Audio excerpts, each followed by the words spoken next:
All right, hello everyone, and peace of Christ to all of you. I hope my voice coming good and clear.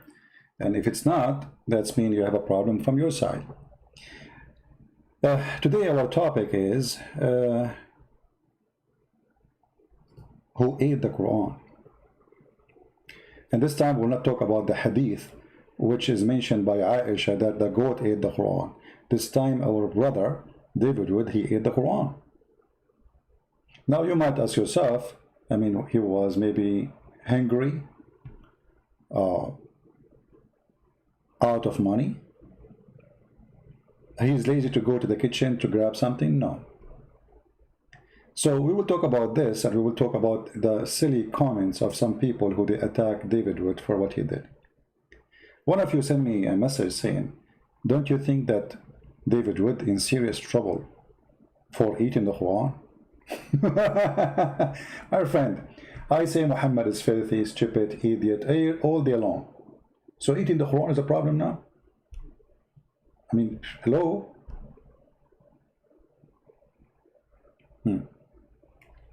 So for those people who they say, why David Wood, he did that? I mean, you know, this is what some people, they, especially some people, they claim to be Christian. They claim to be Christians. You cannot be Christian, really. And I saw some comments, which is obviously cannot be from Christians. This is evil. The Bible says you should not return evil by evil. So eating the Quran is evil? This is what the Bible says. You say, yeah, go to Roman. In Romans chapter 12, verse 17, it says, don't repay anyone evil for evil. Huh?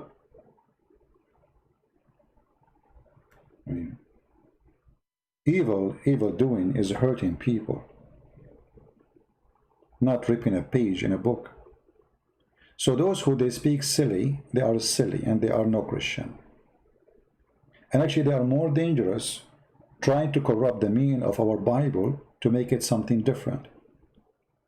They will not quote for you that Jesus, he went into the temple and not only he ripped their business, I mean, he flipped the tables all over.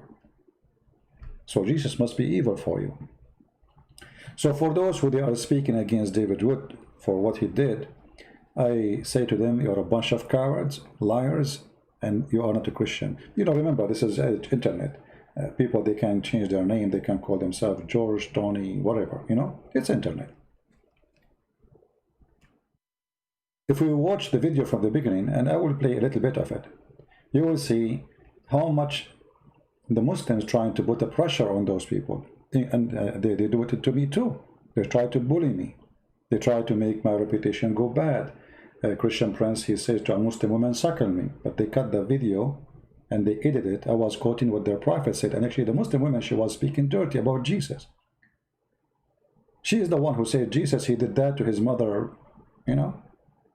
So I said the one who says about boobs, it was your prophet. And I was saying to her, the prophet said, suckle me. The Muslims, they try to bully me, and they are trying to bully them. So those who speak from the comfort of their chairs, I call them cowards. Cowards, whatever the word means.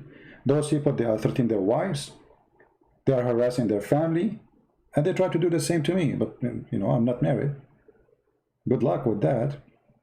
But you upset because he did rip a page of the Quran, but you are not upset for what they say, what they will do to their wives. So the cowards who make a statement, shameful statement, present nothing except the devil. He is upset. The devil is upset how you read the book of the devil. So the devil changed his clothing and he come to you in different format. The devil sometime will come to us as a Christian person, claiming to be Christian. This is what the Bible says, be aware of false teachers. Falsely, they quote the Bible. Imagine if Jesus, he have his hands in his time in the filthy Quran, saying that he is nobody. No one. Muhammad is the greatest. and we should not follow Jesus no more. What Jesus would do to this book. So let us hear from a little bit from the beginning what this topic was about. And that will show you and will expose to you the nature of this cult. You know, I'm not going to talk about the nature of the people who make those comments, or let us say try to harass Abdullah Samir, Apostate Prophet, David Wood, me, etc. I'm not going to talk about their nature. For their nature is not important. The important is the nature of Islam. For them, they try to focus on us, bully us, because they have nothing. For us, we are not the same. We will not bully a person. We expose religion. To everyone. Yes, sir. So, ex-Muslim, I'm in Canada. I go by Abdullah Samir. And what can I say? I used to be in I've been in 2 different sects in Islam, and now I'm atheist. So, that's me. All right, and the reason that's by the way, you know, I don't agree with this guy in many things about being an atheist, but I like him. First, he's smart, and simply he presents things in a correct way. I was in 2 sects of Islam, and now I'm an ex-Muslim and atheist. That's me. Thank you. The reason I definitely wanted to have you guys on is because some recent events, which we'll get to in a moment. My goodness, there are a lot of people in the chat talking about golden showers. I don't know what they mean. I don't know what they mean, but for some reason people are referring to golden shower boy. Who in the world could they be talking about there? I don't know. Maybe they'll explain it later. But one of the things that's happened is, and which we'll be focusing on here, is Muhammad Hijab, of course, has decided to start heaping abuse on people in some ways that most people would find very, very, very inappropriate. And his justification is, well, they heap abuse on the Prophet, and so they kind of deserve what they get, and this is the best way to go about it. And you'd think people wouldn't want to get on the same page with him on that, but I see a lot of people supporting him. So before we actually get into that, Abdullah, why do you criticize, of all the things you could be doing in this world, why do you... Okay, let's skip this part and go where they speak about the comments. You see, those who they judge, they don't even know the story. Imagine if somebody, he posts a picture of your wife and saying, look, she is between 2 men, and now we are going to do something sexual to her. I mean,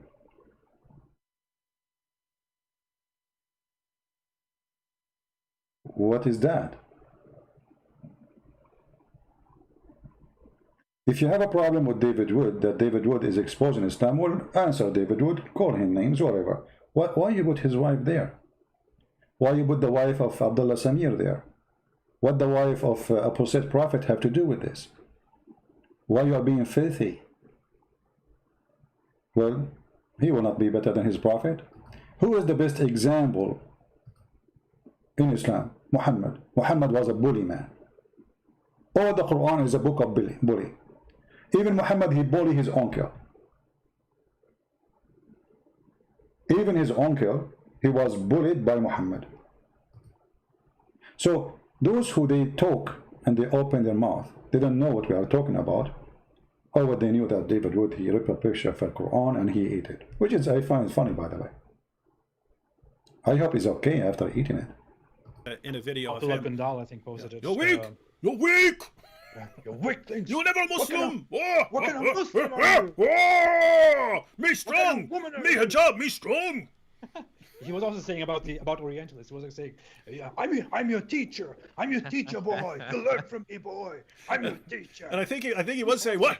You're gonna jump off a bridge because Yasser Qadhi jumps off a bridge. He was saying something like that. It was hilarious. It's like, you don't get it, dude. It's Yasser Qadhi has no reason to make up. I mean, if Yasser Qadhi is aware of the manuscripts of the Quran and he knows perfect preservation right down to the letter, he knows that, there's no reason for him to make up and go, oh nope, I can't talk about this. This is a really bad topic that we should never be discussing in public. He would just say, of course. You have these liars. You have these liars at Yale, and you have all these lying scholars and so on. But we know the Quran's been perfectly preserved. But not what he's saying. So there's no reason for it. By the way, I don't agree with them of attacking the Quran, saying the Quran not preserved, because look what will happen.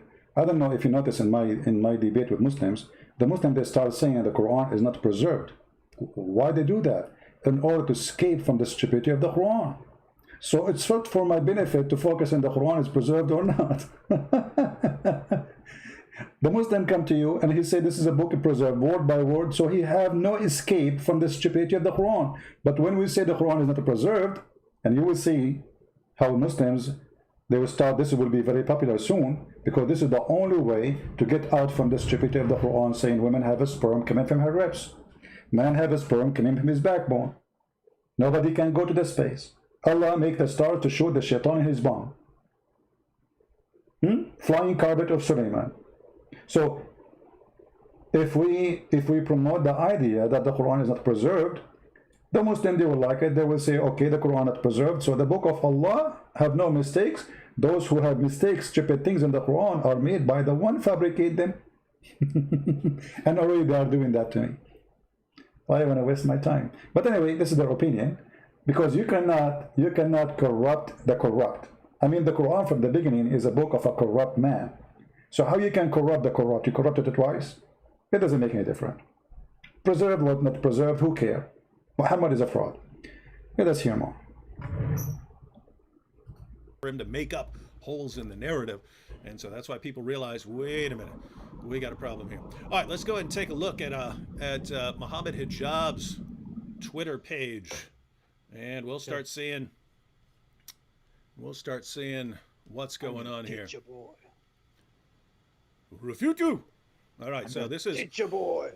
Muhammad Hijab's Twitter page, and he is here, comparative religionist, political philosopher, author, debater.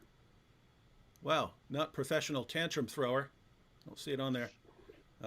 Hey, Muhammad Hijab, we know you're watching. We don't see you commenting because you know you can't control your temper, but I would appreciate it if you put Grape Ape of Apologetics. That's the name I gave you a while back. All right, so I don't know what that one was. Let's go down. Let's see. He retweeted something here. Muhammad Hijab. By the way, can you guys see this if I'm reading something? Yeah, I opened up the live. I just muted it. Okay. The funny thing is, he actually used the thumbnail from my video. That's and he funny. changed the thing to comedian, professional comedian or something. Oh, that's actually classy, right? I could. Sometimes I think he might actually be funny and not, not this, super angry person. But so Dilly, he retweeted something here. Dilly Hussein, question: who or what is an open enemy of Islam and by extension the Muslims? Answer: any individual, group, or entity who publicly defames, mocks, and attacks Islam and Muslims without any willingness to sincerely engage. Wrong. Now notice, even though Abdullah, you probably mock the least. I think I might mock the most. AP is trying to catch up with the level of mockery that I produce, but this specifically says who mocks, defames, attacks Islam without any willingness to sincerely engage. I think we do sincerely engage, don't we? We all do. It doesn't matter, This guy is completely misrepresenting the position here. It has nothing to do with wanting to sincerely engage. It has absolutely nothing to do with it. If you are an opponent of Islam, if you criticize Islam in any way, that means you are an enemy of Islam. That's all that needs to be said. That's the entire definition of it. If you oppose Islam, then you are by definition, according to Islam, an enemy of Islam. All the mockery, satire, jokes, and all that, none of that matters at all. That's all just an excuse. Yeah, I was getting plenty of death threats when I was not mocking at all. I was just giving straightforward information in debates and stuff like that, and that was too much. That was too much for them. But I mean, my goodness, recently, the thing I've been doing most in live streams is inviting Muslims on, giving them massive amounts of time, giving them 10, 15, 20 minutes. Several days ago, I gave Dr. Shuaib Syed who's a speaker for Peace TV and a bunch of other organizations. I gave him an hour and 20 minutes, which he used almost entirely to attack the Bible. And so I don't know how you say, hey, we're not seriously engaging here when we're putting our arguments out there. We're inviting criticism. We're inviting feedback. What are you laughing at? What, did you see a comment? Did you see a funny comment? No, it says political philosopher. Not Oh, yeah. the Hijab's bio. One of the funny thing is when somebody, he hardly can be a teacher for elementary school, he called himself political philosopher.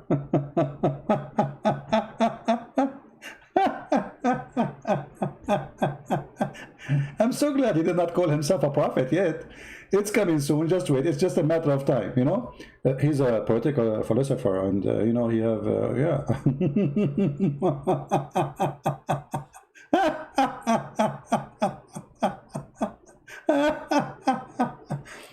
And you know, the funny is, the Muslim, they are saying, how a Christian he do this? One of the Muslims, he said, I never tear the Bible page.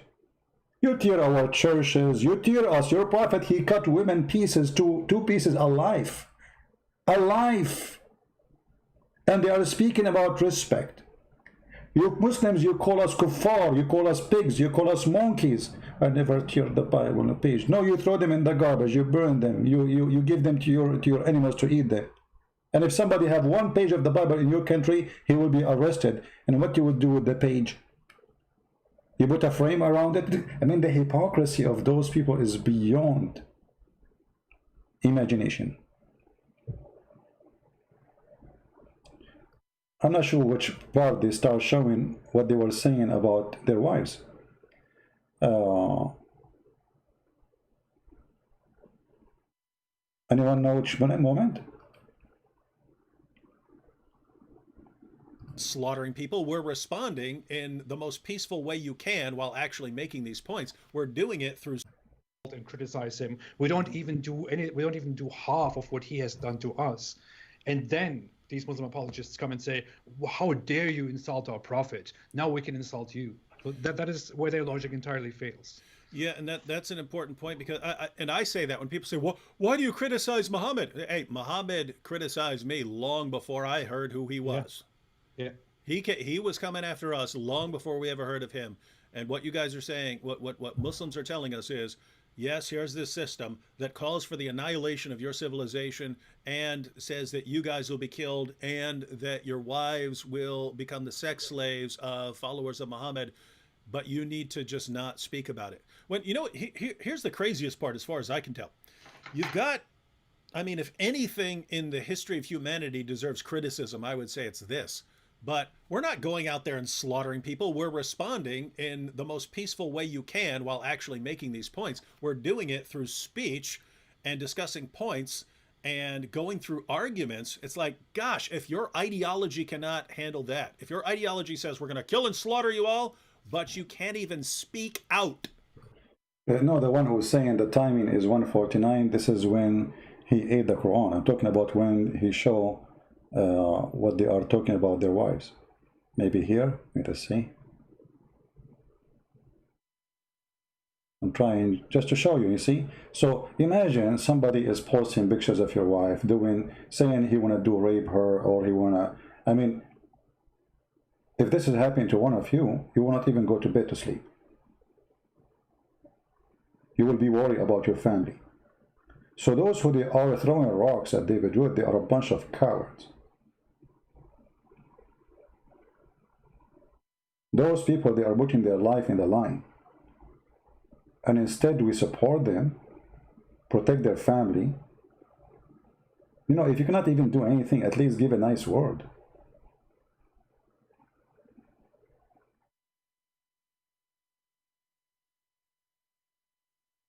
While you are sitting in your couch, we are being threatened to be killed. And we might get killed. And you are upset for he ripped a page of the Quran. As if he ripped a woman. As if he killed a human being. I mean, you are violent. You ripped a page of the Quran. This is how stupid those who they are attacking David Wood. Literally stupid. Let us go. Okay, some people, they are helping us with the where they spoke about their wives. Let us see.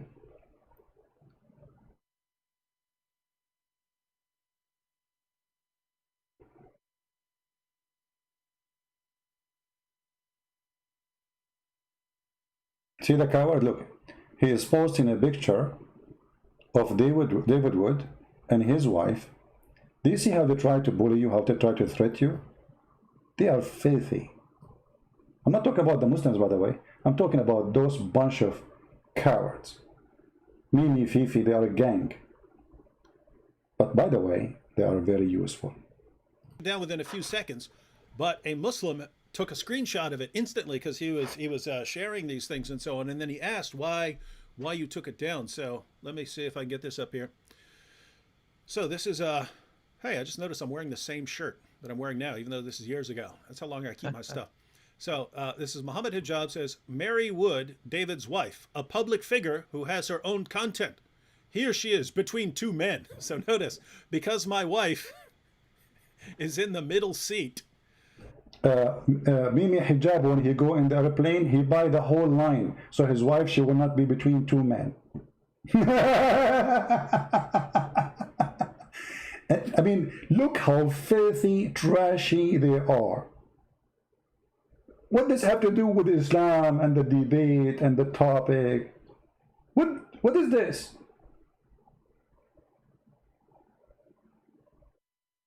Do you see the cowards? What does have to do with anything? And that is that making her bad? I mean, she's bad. She is between two men. One of them her husband. The other one is her brother, I think.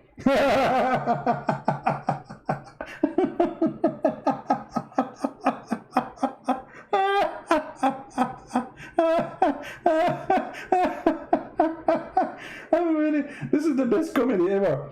You know, they try to bully you, but you know this guy, he made a post before. Imagine he said that apostate prophet, as we speak now, he is luring his sister. Luring. You see how filthy they are? But you expect garbage in, garbage out. Let us see. More garbage. Handcuffed by their own arguments and their own masters, spit at them in disregard, and they are humiliated in front of the Muslims in a secret mental climax. What the heck is this wrong with this dude? You're finished. Takes place. Finished. You're done, boy. He should write anime or something. Done, Like, boy. seriously. Finished. Yeah, he could be a One Punch Man villain with giving a speech. Takes place Yeah, exactly. in the very core of their hypocrisy, since they secretly admire those who they mock. So I guess that's What? him. You secretly admire Muhammad Hijab, guys. They admire my rugged manliness.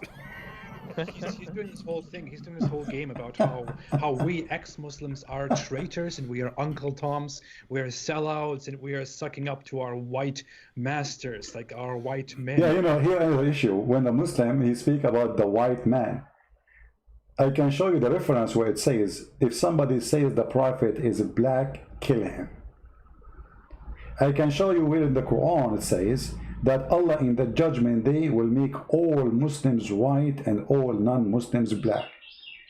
I can show you where it says by the hadith that when Allah, he created the white man, he said to him, you go to heaven. And he created the black man from the left shoulder of Adam, and he said to him, you go to hell and I don't care. This is their book. And yet the Muslim is talking about the white man, when all their religion is speaking about the white man Muhammad and the white man supremacist. Even women in Islam, they when you go to heaven, or the virgins, they will be see-through because they are extremely so white. No black women in heaven. Why? Because Muhammad is a racist, filthy racist. He believes a black color is bad. Even Allah, he will send, if you go to the chapter 27, verse number 82, and read the interpretation of Ibn Kathir, as an example, you will see Allah, he will send a beast, it's called the Jassasa, and this beast will have the stick of Moses and the ring of cinnamon. And he will hit the one like me, in my face and he will make me black. And he will hit the one like Mimi Hijab and he will make him so white. And yet those cowards, they speak about the white man and the black man, presenting themselves that they are the one who defend the African. When as we speak right now, there's tens of thousands of Africans enslaved in North Africa. And all the slaves who they are sold to the white man in Europe one day are captured by Muslims in North Africa. Remember, there's no coast for African except North African in the Mediterranean.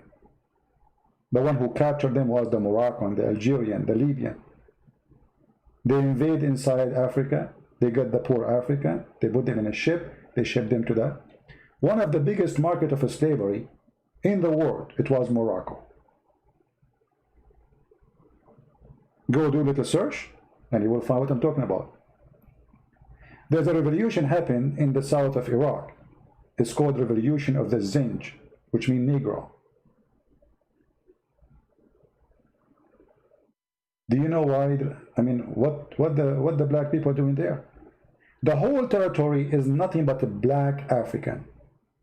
Who brought them there? They brought them as slaves. To the point their population became way more than the population of the white men of Islam. And then they make a revolution. And after that, they kill them all. There is a single black person in Iraq right now. What happened to those people? They killed them all. So when they try to present themselves falsely as the one who defend the African we love. Your prophet was a slave buyer and seller.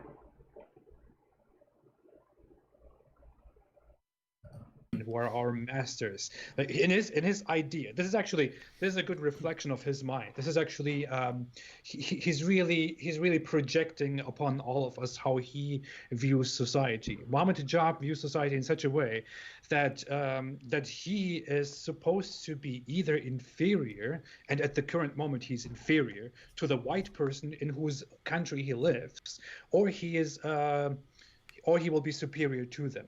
And his idea is that we ex-Muslims have accepted. I mean, do you see how bad the white man? The white man, he gave them refugee. The white man, he gave them free shelter. The white man, he gave them papers. The white man, he gave them opportunity to get a job. And they left their countries, coming to the white man country because he's bad. The white man, he gave them freedom of speech, speaker corner, say whatever you want. The bad man is paying the Muslim. Do you know what? If you see that there is a video made by Shamsi. You know Shamsi, the guy would have no teeth. Maybe brother Muhammad Hijab. You know Shamsi, huh? So Samti. So he exposed them about how much money received from the UK government. Why you are taking money from the white man? They give them help, program for youth, sport, but on those they spend it as they wish. Tens of thousands of pounds. This is what the white man does. He lives in the land of the white man, and the white man is a bad person.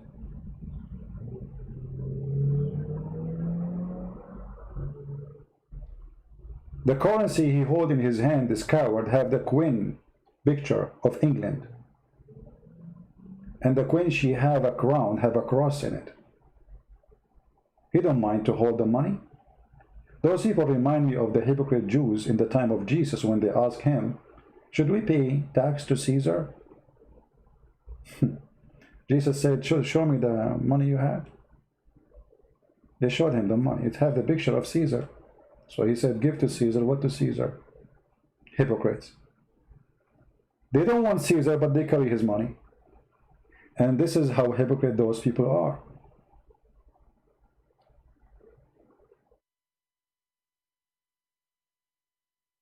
How you took your citizenship? You took an oath. And what the oath saying? You will be obedient to the Queen and the law. What kind of a Muslim you are? I was doing taqiyya. I'm perfect Muslim who lie. have accepted the inferiority and become slaves to our white masters, whereas he and his good Muslim army and his Dawa people are doing the tough thing. They're going the tough way. They're the right way. They're being courageous and they're being strong men who will fight the white men. He even made a tweet on that. If you go further down, you will see he said that he will confront our white masters. He's talking to us apostates. And someone asked, who are they? No, he said, while we confront your masters. And someone said, who are the masters? And he said, liberal white men. So he's saying, he's viewing it as that. You notice when they spoke about David Wood and Sam Shamoun, they said, I am the master of them. You see, they make you have a master right away. I mean, how I am the master of David? What I have to do with David?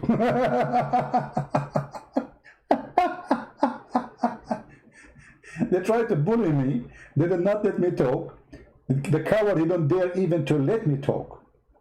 And the coward, he did not dare to answer. Why you didn't say inshallah? Many of you did not notice that when this guy he go in his videos, the first thing he starts selling a product. Brothers and sisters, buy this Vaseline. It's very good for your private part. This Vaseline is the best. He don't say inshallah. Many of you do not know that in Islam, if you don't say inshallah, you are not a Muslim. Inshallah means by the will of Allah, because Muslims believe anything will happen by the will of Allah. So any action they should do or they promise to do, they should say inshallah. He never say that. I don't know after I get him busted if he starts saying it or not. What kind of a Muslim you are? You don't even say inshallah. Tomorrow we will debate Christian Prince. Didn't you say inshallah? No. Tomorrow we will do this. He never say inshallah. Go and see all his posts.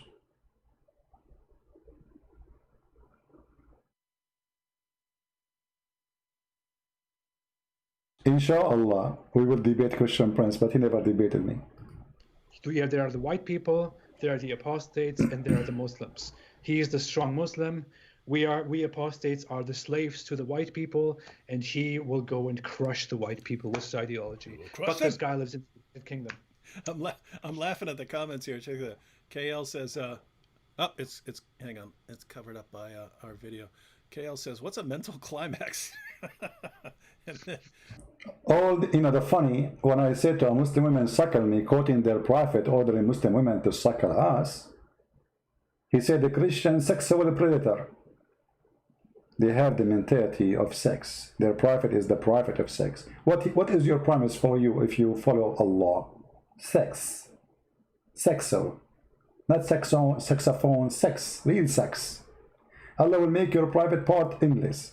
And this is why they enter always climax. It's a climax time. And then Michelle Shaba says, Mimi is freaky. So they're commenting on his weird. What in the world? Wow. Golden showers. Gosh, what a weird dude. Scared of me. Oh, now we actually got to Mrs. Apostate here. All right. So Hijab says, now we're getting to the wives. When these anti-Muslim attention whore Islamophobes, when these anti-Muslim attention whore Islamophobes need to get on their knees in intellectual submission before they are whipped. Before he they loves this BDSM theme, eh? Before they are whipped loves it. and lashed and chained up against the wall. Do you say? By freedom of speech, by the Twitter Muslims, and they reluctantly open their mouth in protestation to find they have been defiled. Can you believe it?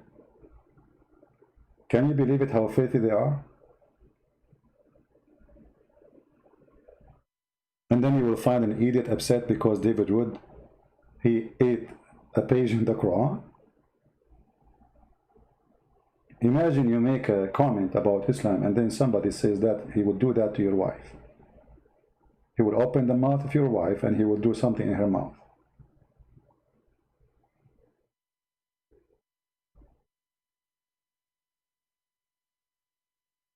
Can you go filthy more than this? No, you can. Muhammad is more filthy than what they do. They are nice people compared to Muhammad.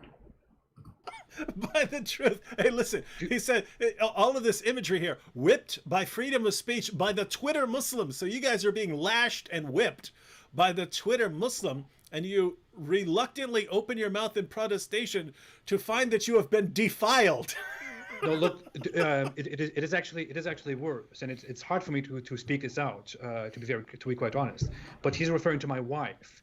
He has a screenshot of my wife. And he's referring to her. Oh no! What he's doing here, the imagery that he's intending to put out here, is that my wife. Look, he's veiling it all in such a way that it is relevant to Islamophobia and the war between the critics of Islam and Muslims. But what he's implying here is that when these anti-Muslim attention whore Islamophobes, meaning my wife is the attention whore, need to get on their knees in intellectual submission, he adds intellectual to make more of an implication of it, to make it more veiled, before they are whipped by freedom of speech by the Twitter Muslims. So he's implying here that the free speech by all those tough Muslim men, while my wife is getting on her knees in intellectual submission, and they reluctantly open their mouth in protestation to find that they have been defiled by truth. I don't want to speak this out, but I guess everyone gets the imagery of what he is trying to make here, the imagery that he's trying to present here. And this guy is speaking about my wife. He's speaking of himself and his entire Muslim community on Twitter.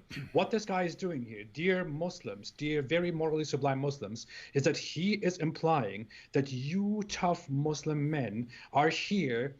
My wife, I will speak of her just as a woman. A woman is here going on her knees, and all the proud Muslim men are going and sexually violating her all together. And my wife is letting that happen to herself. This is what is being implied here. This is the imagery here. This is your morally sublime religion. This is what you stand for, Muslims. All of you Muslim apologists. All of you Muslim apologists out there who are normally so loud about people who seek their freedoms, who are so loud about what schools teach, who are so loud about when hijabis take off their hijabs, when women seek their freedom, when people say the mildest things about Islam, when Trump issues a travel ban, which should be issued for all of you, for all of your pathetic countries. When you are outraged about these things, and you are all silent here about this, all those people who work with Muhammad Hijab, who have worked with him, who are still with him, who are still friends with him, all you people who are quiet right now, you hypocrites, this is what you stand for. This guy is talking about rape. This guy is talking about the imagery of sexual submission of my wife to this big Twitter mob.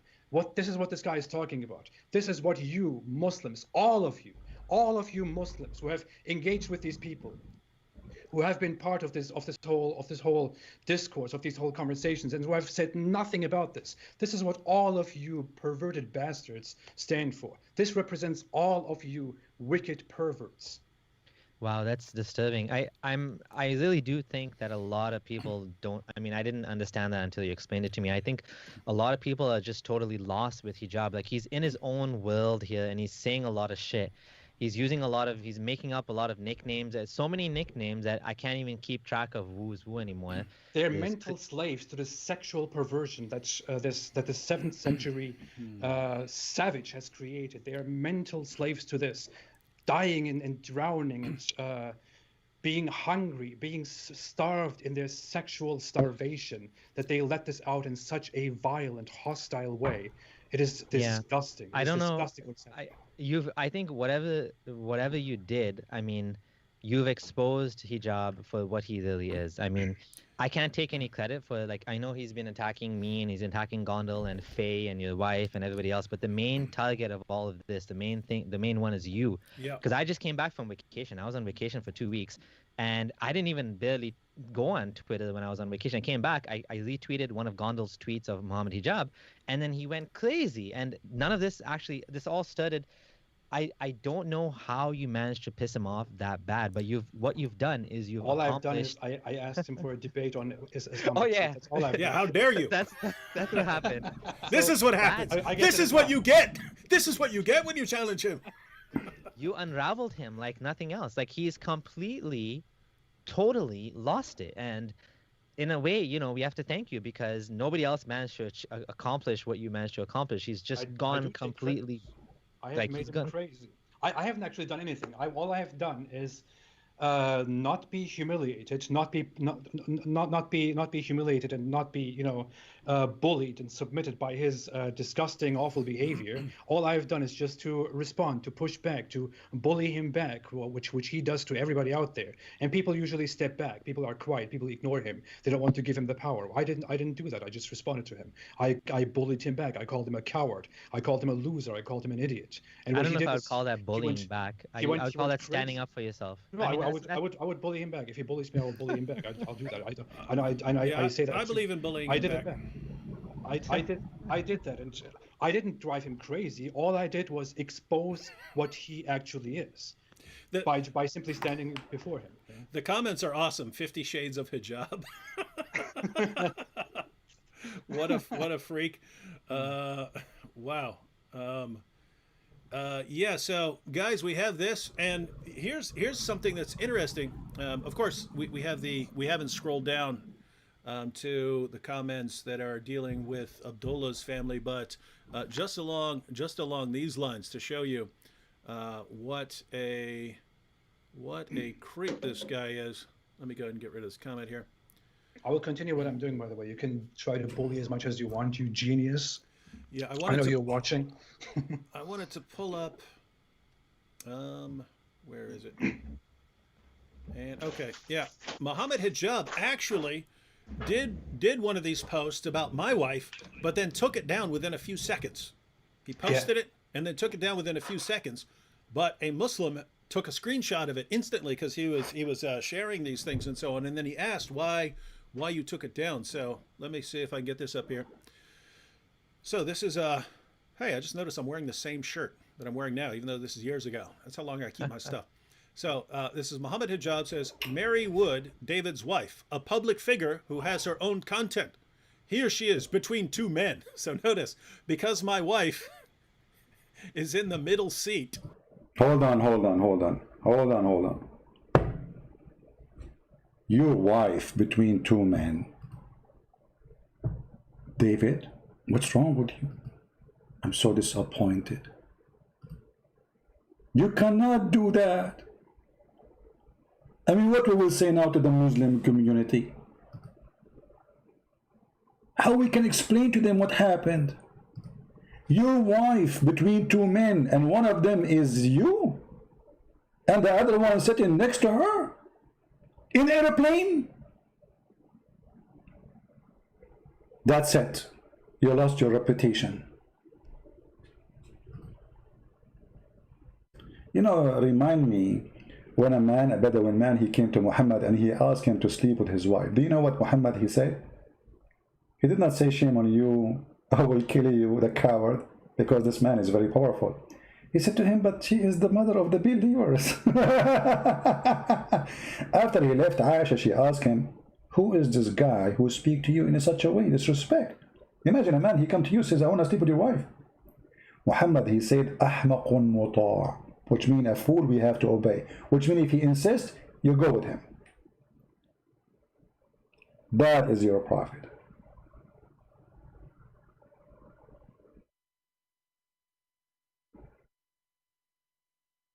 The guy, his wife sitting in an airplane, you idiot. What between two men? What does that mean? I mean, what's wrong with those stupid people? Now I understand. Allah, He guided you. That is because of the guidance of Allah. And now, after you, like, you know, he made videos about me, call it a Christian predator. Now everybody believes you that I'm a Christian predator. Why? Because I was quoting Muhammad. So Allah, let me ask you, did Allah send Jibreel with you with this tweet? Is that a tweet coming from you or coming from Allah? I mean, that's it, David. You know, that's it. We don't really. I'm not going. You should not support him no more. I mean, his wife between two men. Is that her brother? Between two men?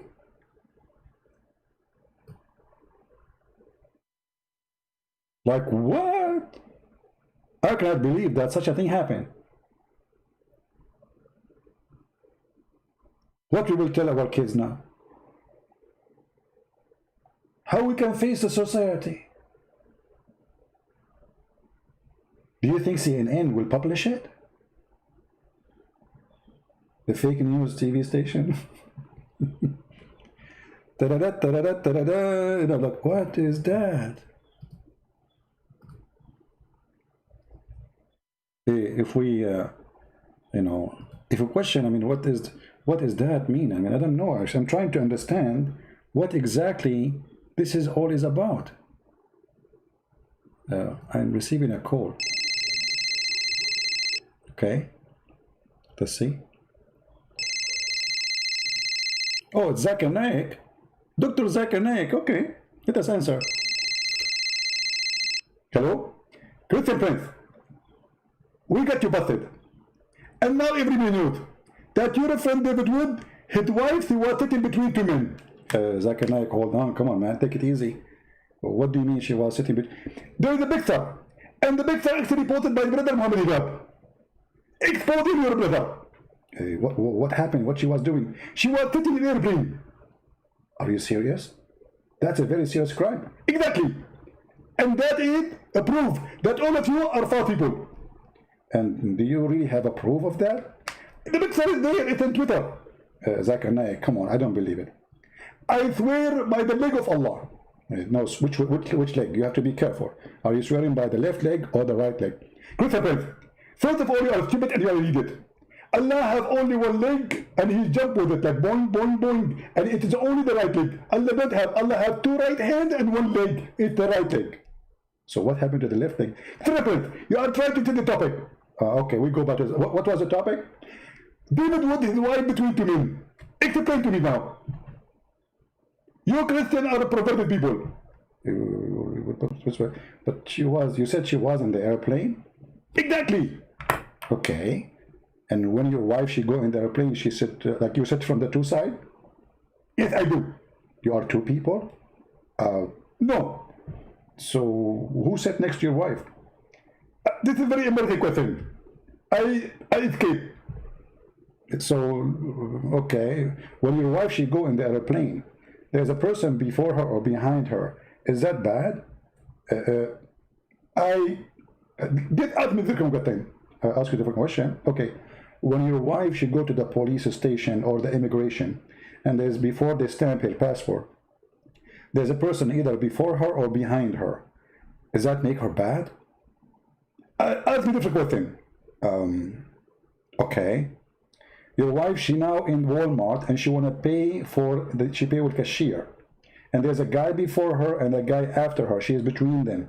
Do you think this is bad? Christopher, first of all, the men who they are around my wife, they are holy men. The first one, his name is Gabriel, and the second one, his name is Israfil. They are angels.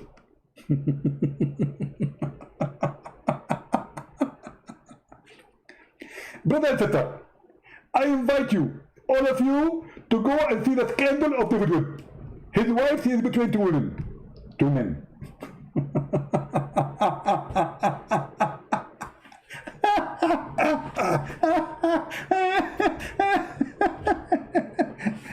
I don't think David Wood will go online after now anymore. That's it, you're dead. This is what he said to me too. You're finished. You're finished, boy.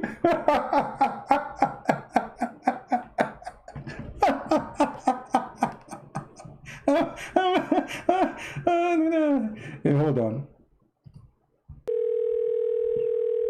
Hello? Who's this? Hello? This is the secretary of David Wood. They will say, did you hear it? He has secretary, she's a man.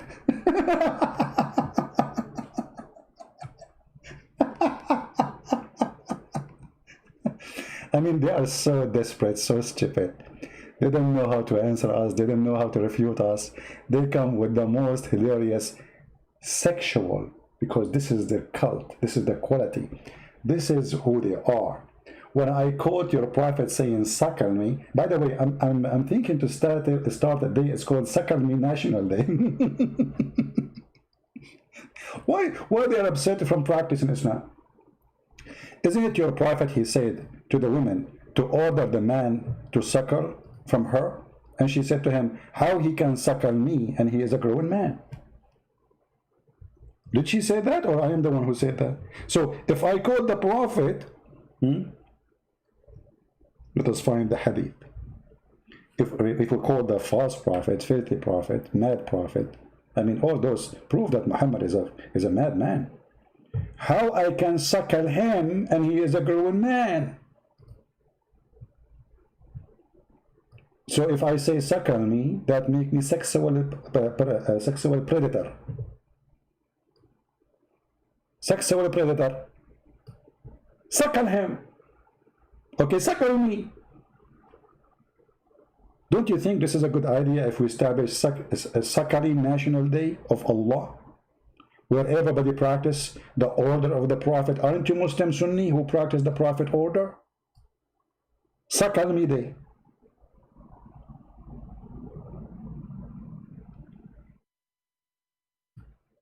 Imagine if Joe Biden, he was a Muslim, what he will promise us in the election. Oh, Joe Biden is calling. Okay, let us answer Joe Biden. You know, he's going to be the president. That's it, you know. Hey, Joe. Christian Prince. I always talk about you as a person who is from Norway. Joe Biden, I'm not from Norway. I'm an Arab. Christian Prince. First of all, I want to tell you something very important. I promise anyone who vote for me to do suckling. We will suckle what? You will suckle your fingers, because I will make you hungry and you will not have food. Hey, Joe Biden, you remind me of the Prophet said, if somebody he ate, don't wash your hands. You lick it or let somebody lick it. Oh, okay. Do you think this is good for your election agenda?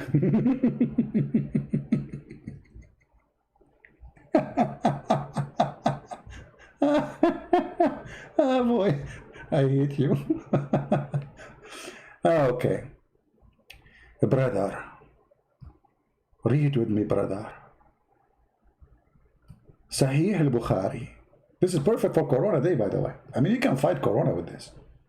The Prophet said, when you eat, do not wipe your hand till you have licked it or had it licked by someone else.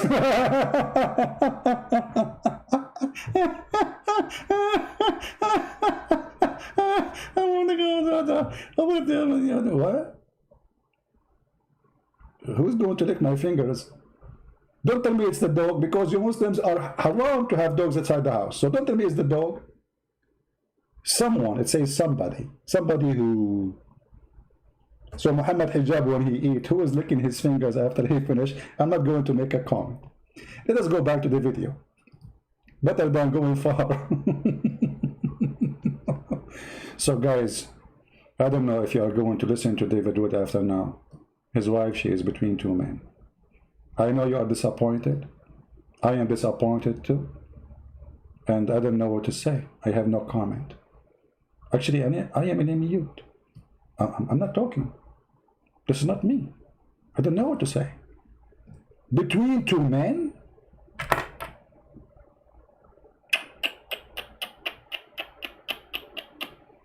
Somebody is saying why you laugh like a donkey. As long as you mentioned that. By the way, Murra, how are you? Imam Murra. Imam Murra is here. As long as you mentioned that about donkeys. Let us see what your prophet said about you. Your prophet, he said, if a Muslim, he raise his head before the Imam, he finish his prayer, Allah will transform his head to a head of a donkey. How many donkeys of you are exist? If your prophet is telling the truth, we should have a lot of donkeys. There is not a single prayer in the mosque. Nobody leave his head before the Imam finish. You will find a lot of people do that because it's impossible to know if he finished or not. If he raise his head, your head in the ass of the one in front of you. So don't talk about donkeys. And by the way, your prophet his wife last name is Jahsh, and his last name is dogs, kilab. So his wife last name is donkey, and his last name is dogs. We have a zoo. Nice to meet you. So brother, victory for Allah. We got David Wood busted, his wife between two men. How David Wood can refute this? Let us see. Hijab posts, here she is between two men. Between two men? Ho-ho! You know what that means in Islam. If you're between two men. Ho-ho! Oh, David, what happened? What happened? Well, what happened? Come on. Oh. So that's about. So for some reason, Hijab took this down. This is the sick mind of Mohammed Hijab. Instantly. And yeah, so yeah, AP. So we have that post with me. We have this post against you, which me and Abdullah, yeah, we didn't catch on. This is all directed to your. Yeah, see, look, guys, I don't know what to do, man. I don't know what to do here, guys, because look at this. Wow, so many chapters I could pee on if Muhammad Hijab is really obsessed with these golden showers and so on. Guys, you don't understand, right? What do? Yeah, I make fun of your prophet, but I make fun of your prophet because he's, as far as I can tell, the most horrible person in the history of humanity. That's why I make fun of him, and I make fun of him because I believe it's a peaceful way of responding to a horrible person, right? It's a peaceful way of responding to a horrible person. I don't want people killing and slaughtering. I don't want people killing and slaughtering over this stuff. But look, so here we have Holy Quran. Hijab, you're the one who's saying, they're criticizing Muhammad. They're criticizing the Prophet. Therefore, we will attack their wives. Dude, you seem to think, well, they did it, therefore I can escalate. And you seem to think that we can't escalate. Are you serious? I'm an escalator. Put me in a mall because I'm an escalator, dude. that's what I do. I just wait for you guys. But look, my goodness, what is this? Hold on. Did you hear David Wood admitting that he is an escalator and he said, "Put me in the mall"? The Muslim they will quote the video and they will say David Wood is not a human. He is escalator. Don't you know that the Muslims are professional of video editing? Mimi Hijab, who took the leak email of Fifi. I mean, Fifi is the leaker. Mimi is the editor. He edited his interview even with Muslims. They edit anything in their way. And now David Wood, he admitted that he is an escalator from the mall. Put me in the mall. Did he say mall? Yes, brother. Did you hear it, brother? I have witnesses. I don't know how to explain that to people now. I mean, David, I'm so disappointed. Escalator, man. Are you serious?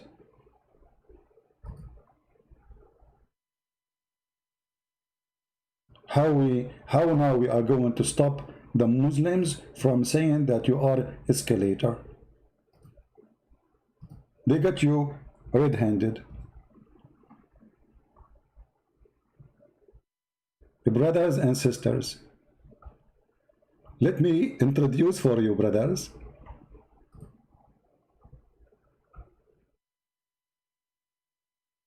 the escalator.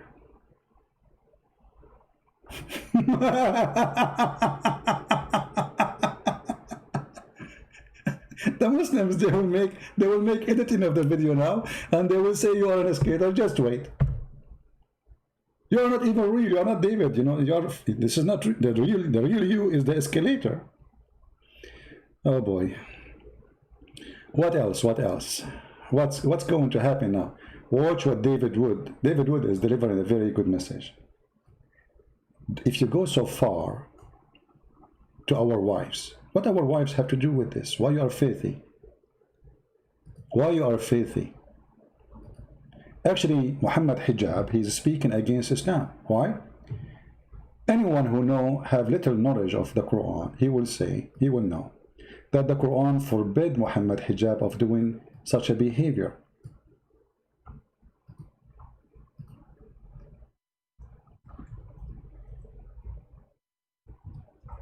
But this guy is mad. He's a mad cow. He's a mad cow. He is willing to disobey his God. Chapter 6 in the Quran, verse 108 said,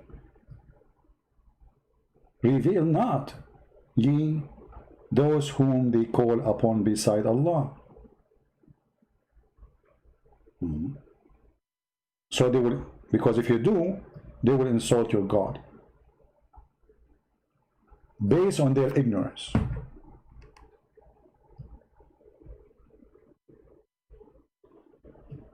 And Muhammad here, the filthy prophet, he made this verse because at that time he was weak and he cannot do anything to them. He cannot kill them. If the translation is not too much, doesn't make sense. This is Yusuf translation, is stupid. Let us go to different translation. And right away you will see. And insult not those whom they are disbelievers and who worship beside Allah, lest they insult Allah wrongfully without knowledge. So how come Mimi Hijab, who claimed that he is a person follow Islam, he don't practice Islam? Do you see the cowards? Why Muhammad is disobeying Allah and don't do what Allah ordered him to do? Right? Imam Murrah, do I put a deodorant? Let me show you what. This is an example about how Muslims they refute us. Hold on. Imam Murrah said, let me take a selfie for you. And you look what they bring to themselves. I cannot believe it, even that there is. Did you hear the selfie? Man, I put you in selfie now. You are in the selfie mood, my friend. Let me put you in the screen so everybody will laugh.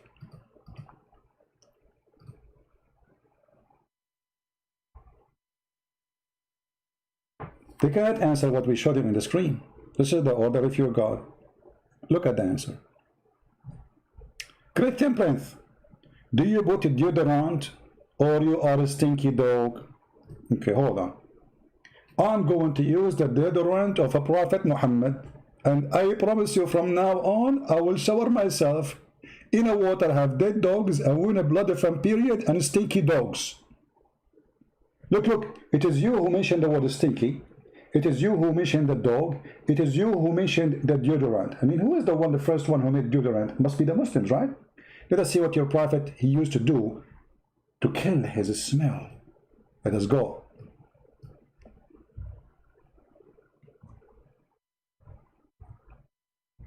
This is how Prophet of Allah, he cleaned himself. Read carefully. Who said that? Muhammad, his followers. Who reported that? Muhammad, his followers. Who printed that? Muhammad, his followers. Who translated that? Muhammad, his followers. Read with me carefully, Imam Furra. Abu Sa'd al-Khudari said that some people ask God Messenger whether they might perform ablution from the well of Bid'ah, which is a well which menstrual clothes and dead dogs and stinking things were thrown in. He replied, water is always pure.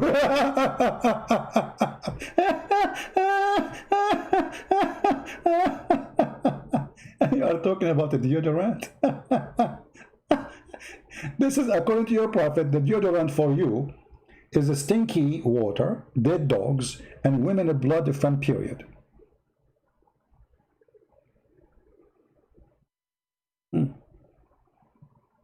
By the way, this guy is a Mimi Hijab. He come always a different name. Do you see what Abdullah he said? He said that Mimi he have many names. Coward, they don't dare to go on your page with his name. Cowards. What kind of a prophet he take a shower with this? And what they excuse? I mean, there's dead dogs, and do you know how small this thing is? Like the size of a jacuzzi. It is in the size of a jacuzzi, literally. Actually, there's a hadith measuring the size of it. Here we go, it's in front of you. I measured the breadth of the well of Bida'ah with my sheet, which I stretch over it. You see how small it is?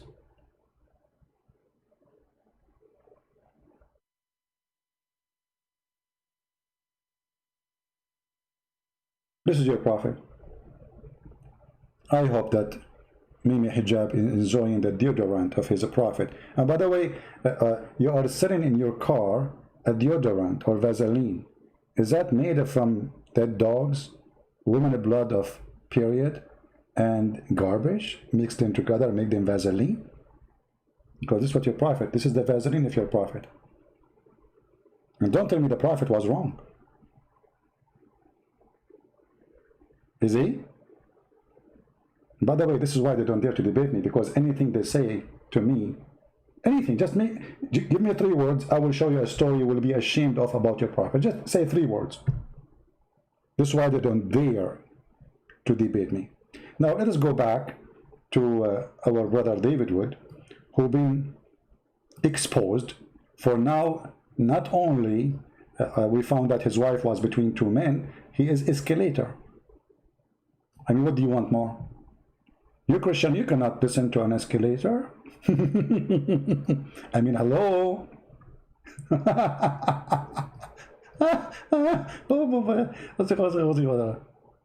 If you guys, but look, my goodness, what is this? Oh, look at that. Oh my goodness, look. I don't know if you guys can see this. It's a little light there. Ah, look at that. Surat al-Fatiha. You guys see Surat al-Fatiha here? Surat al-Fatiha, man. Yeah, yeah. John, do you really think we can't escalate? Do you? My goodness. Do you really think that you want to go this route? This guy is chewing it for real. I mean, like, you want to escalate? Oh, here we go. Why you go to the wives? Why you post pictures of women you're filthy? What's wrong with you? Do you want some people to go after your wife in the street, take pictures of her and post it? What's wrong with you? Filthy, coward, savage, trashy. You should be deported from England. How even a Muslim can accept a guy like he is perfect for us? For us, he is a perfect. How we can show you how filthy this cult is if they are not exist? How we can show you that Islam is bad if there is no ISIS? You will not believe us. You will not. Those Christians have a problem. The second you speak about Islam, they say Islamophobia. ISIS is Islamophobia. Al-Qaeda is Islamophobia. So why they check you in the airport for 2 hours before you go in the airplane? Is that because Islamophobia? Or because the risk is real and Islam is dangerous? Why we have to take off our shoes? Why they take you to a private room sometime to check you out? Hey, by the way, I will tell you a secret about how I go in the airplane so fast. Once we have a conference and I was late. And the line is so long, man. I mean, it's taking forever. So I took the phone and I started speaking Arabic. Hello? Yes, brother. Alhamdulillah. The guy in the security, he heard me speaking Arabic saying Alhamdulillah. He came, he walked slowly, and he held my ticket. He held the ticket before me. And then he held my ticket, and he put a round circle around it, and he says, go there. Private check. Private check. I do not need to wait in the line. I finish in 2 minutes. Perfect. The line, I think at that time, I think it was in Georgia. I forgot which airport. A huge airport. The line is so long, so disgusting. I will wait at least 2 hours. I will miss my airplane. Private check, that's it. They took me to the room, you know, private check. 2 minutes, I finished. It took me only few Arabic words. And the funny, always when they do that to me, they choose the first one who is like a blonde, someone who's blonde, to make it like, okay, not because you're an Arab Middle Eastern, like, no, no way. No, this is not the reason. So they choose right away after me, after they put the circle around. Always they have to choose somebody is a blonde after me for the private research or search, so they can cover themselves from accusation of discrimination. But I don't mind, actually, you know. I mean, obviously we are the one who you should fear. Okay. Always when I go, like I arrive to any airport, usually I open my bag, if I have a bag like in the side, and it says this bag was inspected by the Homeland Security. It passed. I love it. Very important. Very important, you know. Unbelievable. They don't inspect your bag, they inspect my bag because I look like a terrorist. I don't want to tell you how I look like. I go in the elevator, I say good morning, nobody answer. I'm serious. Good morning, nobody answer. Hello, nobody answer. So I start bothering them more. I say hello, good morning, nobody answer. And they will leave the elevator in the first floor. Not like David Wood, he's escalator. My story was with the elevator. Let us continue. So what David Wood he did, I forgot what was the topic. If you guys, but look, my goodness, what is this? I'm like Joe Oh, look Biden. at that. Oh my goodness, look. I don't know if you guys can see this. It's a little light there. Ah, look at that. Surat al-Fatiha. You guys see Surat al-Fatiha here? Surat al-Fatiha, man. Yeah. John, do you really think we can't escalate? Do you? My goodness. Do you really think that you want to go there? David, do you want some salt or something? I don't know, because there's no taste of this Fatiha. I mean, this is the most stupid chapter. And by the way, Al-Fatiha does not exist already in the Quran of Ibn Mas'ud. So Muslim, you cannot claim anything. If you open the Quran of Ibn Mas'ud, there's no Al-Fatiha. You tell me why. He did not put it in his book. No Al-Fatiha. Why? Because it was not really a chapter. This was a prayer way after being added. Route? You think, oh, he made Islamicize me. He made the boom boom room. Dude, I will buy the domain pissonthequran.com if you keep going down this road. And every single thing that happens, I will say this is because this is Muhammad Hijab. He's putting us in this direction. Hey Muhammad, you like to spit, right? There goes Surat al-Fatiha. Want to keep playing with me, dude? Next time I'll actually swallow the surah, and you know where that'll go in 2 days. You know where that'll be. Where? Okay, hold on. What are you talking about? Where it's going to go? What this guy is saying? You see, because I'm naive, I don't know what he's talking about. I want to hear it again. What? I think we can't escalate. Do you? My goodness. Do you really think that you want to go this route? I mean, this guy, when he showed it, David, he make me hungry. I eat once every 24 hours. It must be tasty, by the way. Did you hear the sound of the, like, it's a crunchy. I'm serious, it's really crunchy. I mean, listen to the sound again. Maybe you don't believe me. I don't know why.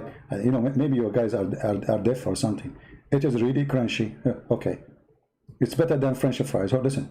If you guys, but look, my goodness, what is this? Oh, look at that. Oh my goodness, look. I don't know if you guys can see this. It's a little light there. Ah, look at that. Surat al-Fatiha. You guys see Surat al-Fatiha here? Surat al-Fatiha, man. Yeah. John, do you really think we can't escalate? Do you? My goodness. I told Do you you really think that you want to go this route? You think, oh, he made Islamicize me. He made the boom boom room. Dude, I will buy the domain pissonthequran.com if you keep going down this road. And every single thing that happens, I will say this is because this is Muhammad Hijab. He's putting us in this direction. Hey Muhammad, you like to spit, right? There goes Surah Al-Fatiha. Want to keep playing with me, dude? Next time I'll actually swallow the surah, and you know where that'll go in 2 days. You know where that'll be in 2 days. You want to go this route? And you Muhammad Hijab fans who are watching this right now, I don't want you to, whatever you do, I order you not to remember that the next time you're reciting Surah Al-Fatiha during your prayers. I order you not to recall me chewing up and spitting out your surah. I order you. Don't do it. Don't remember that. So for those who don't agree with David Wood, I mean, do you blame the guy trying to make, sexually harass their wives, posting their pictures, apostate prophet, Samir Abdul? I mean, do you blame them for what they do?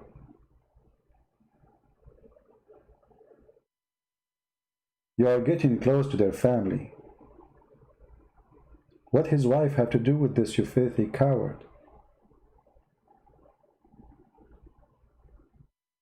When you go down, you force them to go down with you.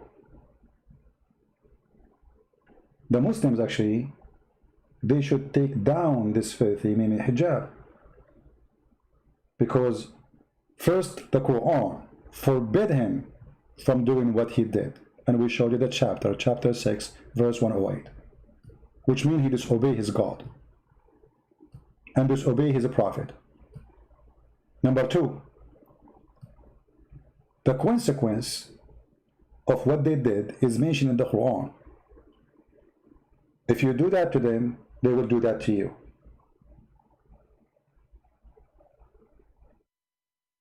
Number 3,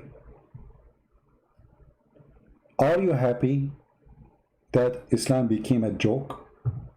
And those who present Islam, they are the mockery of Islam right now. What kind of a Muslim trying to present a religion, he posts pictures of wives of somebody else? What does this have to do with anything? What does this have to do with God? What does this have to do with Muhammad? What does this have to do with anything?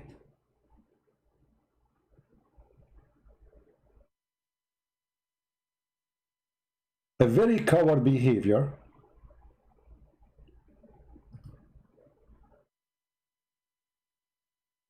lead us to a certain action. David Wood never did that before. Never, right? I mean, he is talking about Islam for many years.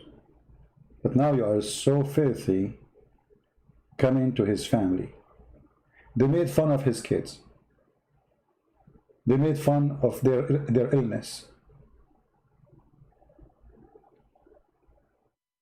And now they are getting even closer to his wife, making threat to the wives of those who they are speaking against Islam.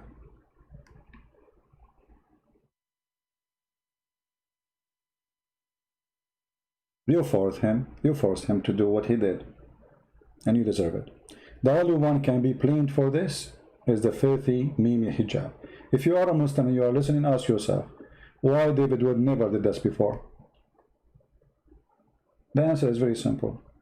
Why you are getting to his wife? What his children and his wife have to do with this? What the wife of the apostate prophet have to do with this?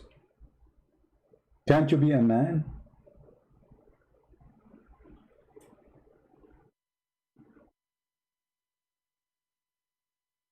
Those who speak about we are scared from a girl, well, I don't know who is the one scared of a girl, but as I know, there's Muslim girls, they called me, but you did not, you coward. There's Muslim girls, they called me, but yet you don't dare. So who is the one scared from a girl? Your Mimi, your Fifi, your Sisi, all of them Sisi. They don't dare to call me. Who is the one who is scared? I'm not going to eat the Quran, don't worry. If I eat the Quran, I will laugh at what? I protect the Quran.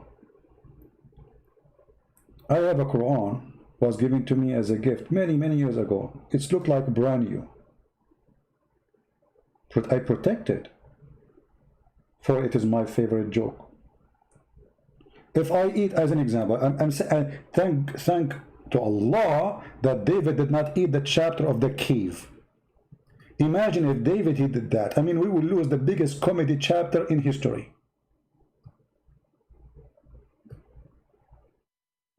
I will show you an example.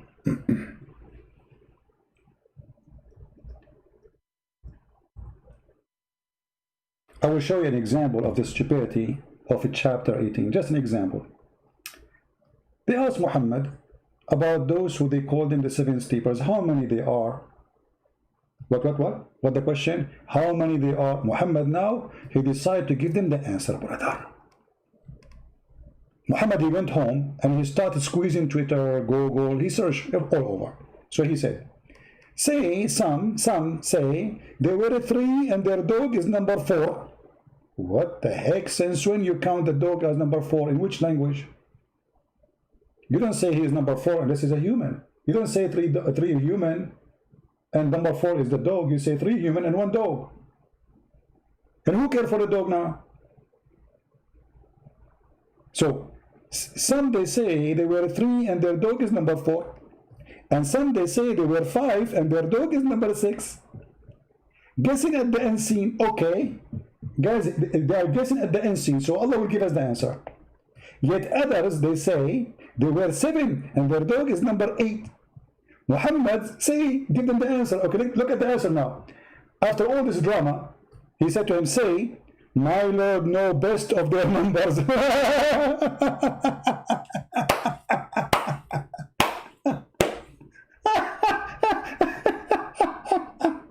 What is the answer? So what is their numbers? What is the numbers? So you made this verse to tell us what exactly? To say that Allah knows? So what your answer? So imagine if David would has exist in the time of Muhammad and he ate this chapter. I mean, I would be really so upset from David Wood for eating this chapter. Thank to Allah, this chapter preserved. This is God. So now, okay, I'm a prophet now, alhamdulillah. Bismillahirrahmanirrahim. Ask me question, brothers and sisters. Prophet Muhammad, I am Prophet Muhammad. Prophet Muhammad, how many those are the one who were sleeping in the cave? Because some they say they are 3 and their dog is number 4. Now Muhammad, he received inspiration from Allah. So Jibreel squeezed him, you know. He came to him in the bedroom, he squeezed him, he installed the whatever, you know, and Muhammad is ready. And now he get the answer in his bag. He opened the bag, Samsonite. He have security code, by the way. He opened it. You can hear the crack of the numbers. He opened it. He look around him, up and down. He wears sunglasses to be sure nobody is spying at what is inside the box. He opened the box. He opened the book of magic. It's called the Quran. And he start reading for us what Allah revealed for him. Some, they say they are 3 and their dog is number 4. Some, they say they are 5 and their dog is number 6. Guessing of the unseen. Yet others, they say they are 7 and their dog is number 8. And now I'm going to give you the final number. Say Muhammad, Allah knows best their number. And none knows them but few. How nobody knows but Allah, and then you say some and only knows only some few. I mean, have you ever heard of a stupid book like this? You just said, my Lord know their number. None knows them but a few. That is holy. You can tell this is coming from God.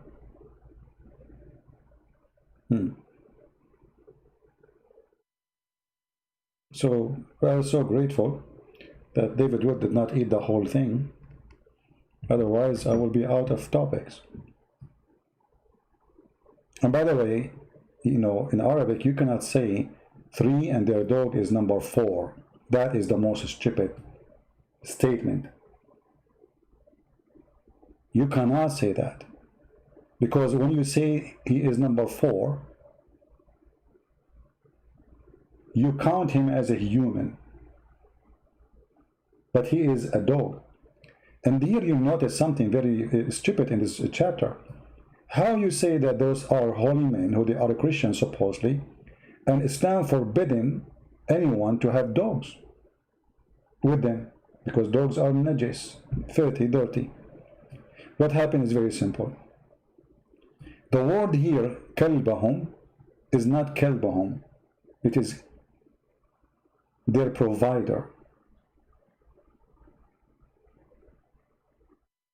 It's very close in the pronunciation to the word dog.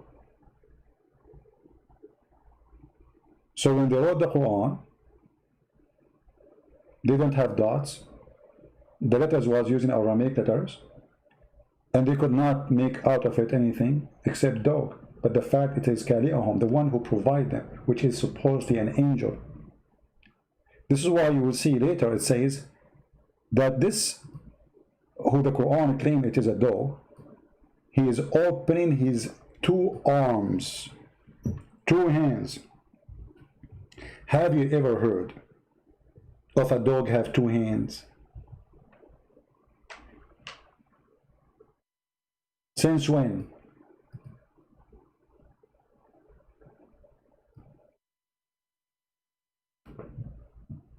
They translate the word which is Kali'ahum, or the provider, as a dog, stretching forth his 2 forelegs.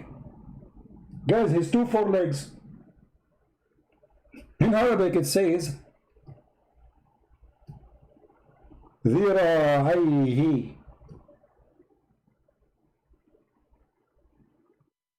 Since when ذراعيه mean? Change the translator. Change the translator. Let us see.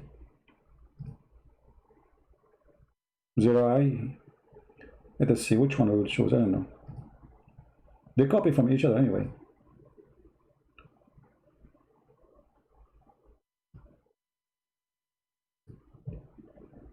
Where the dog stretch his 4 legs.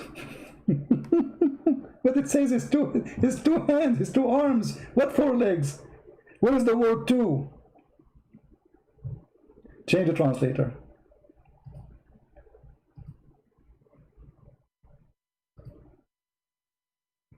Stretching what? Its bows across the. Where it's.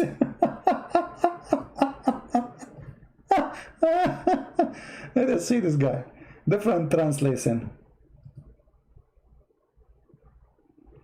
Look at this guy. This guy is supposedly smarter. While their dog, he stretched forth his 2 forelegs. See, the word 2 now appear in the translation. It was missing in the previous translation. So there's 2. So the dog is open what? His 2 forelegs. Is that what the Quran is saying? If we take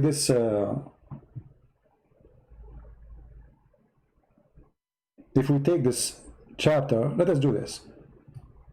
Hold on.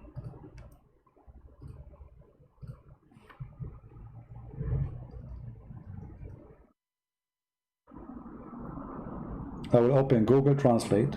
I mean, simple Google website, you know. All right. And we will go to the Quran and we will copy the Arabic as it is in front of your eyes. Now remember, you know, Google is not perfect translation, but will do the job. And later I will copy the word by itself alone. Indonesian, this is not Indonesian, this is Arabic. Okay. This guy, do you see it says his arms? Do you see Google using the word arms? Does it say that? This is what the Quran is saying. For this is an angel, you idiot. This is a mistake in the Quran writing. It's not a dog. The stories speak about an angel guarding them. Do you think a dog can guard them against an army of a king? So the angel is stretching out his arms, blocking the cave, protecting them. Not a dog, you idiot.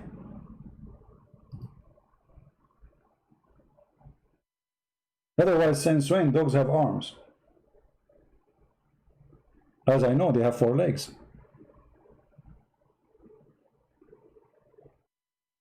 He had 2 arms, by the way, which is very nice. If you have a dog, you can shake hands with him. Anyway, so I decided to make this video because I saw some comments. They don't agree with David Witt about what he did. My friend, you have to agree. Those people, they are getting close to their family. And they should understand that don't go there. Don't be filthy. If you think that will stop anyone from insulting Islam, the opposite would happen, especially this kind of people. David is not the one who will be intimidated by making a threat against him. This guy, he was in jail. So he's not like a potato who, you know, I mean, he went through a lot of things in his life.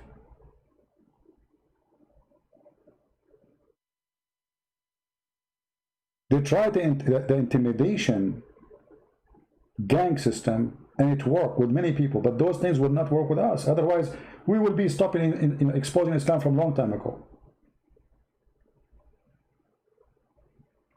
If intimidation work, do you think we will be here? You intimidate us, you post pictures, you insult, you know, you make it personal. We will not go after you, we will go after your prophet.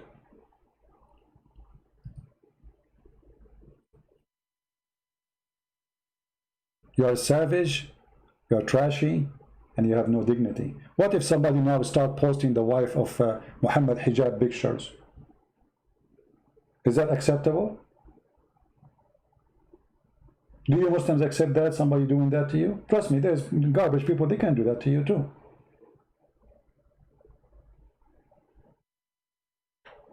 Why you go that far? That guy, he don't agree with you in religion. Muhammad is a faithful prophet for him. Refute him. Okay. You know? If Islam really making you a good person, where is the good person of you? Why we don't see those good ones? And this is why I say, people like those people, they are the best help for us to expose this cult. Actually, I not only agree with Muhammad Hijab, I support him. How we can show the world how filthy this cult is, how low.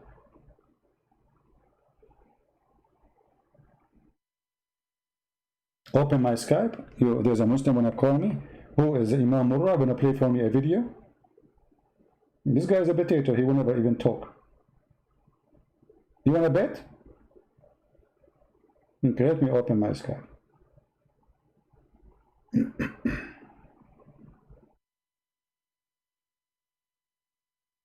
Are you ready, Murrah?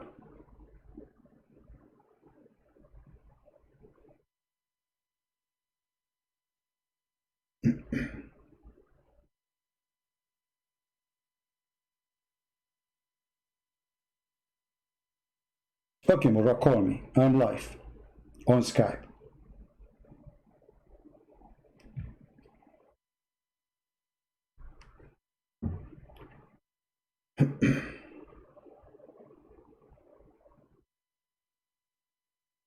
Waiting for you. If you don't call, that's mean you are a coward like your prophet. Let us make a bet. Do you think Murrah will call? Who think he will call?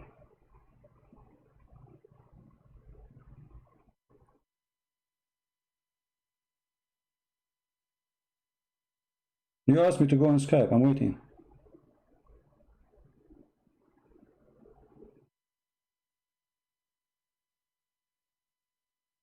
So.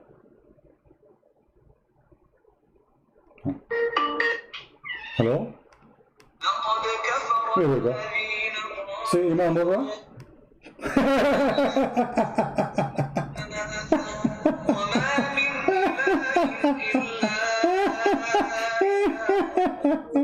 I told you would play for me a video and audio. I told you.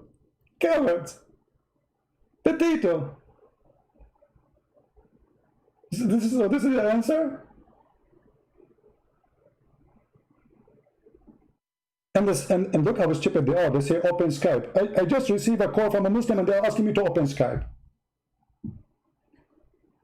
And what the Muslim do? He play for us Quran. What I should do now? Eat it? Should I open that chapter and eat it like David would? And the funny, he's playing something in Arabic nobody understands. Very cowardly behavior. Where is your Mimi and Fifi and Sisi and the Dudu? Uh-oh.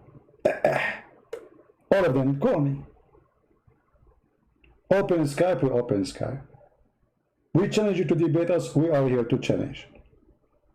But we are not calling. When we receive them, why you don't play for me belly dancing?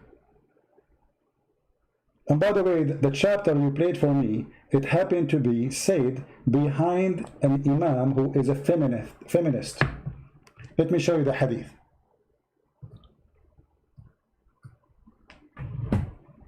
The Muslims, they came to the caliphate and they complain that their imam is showing his bum and he is seducing them.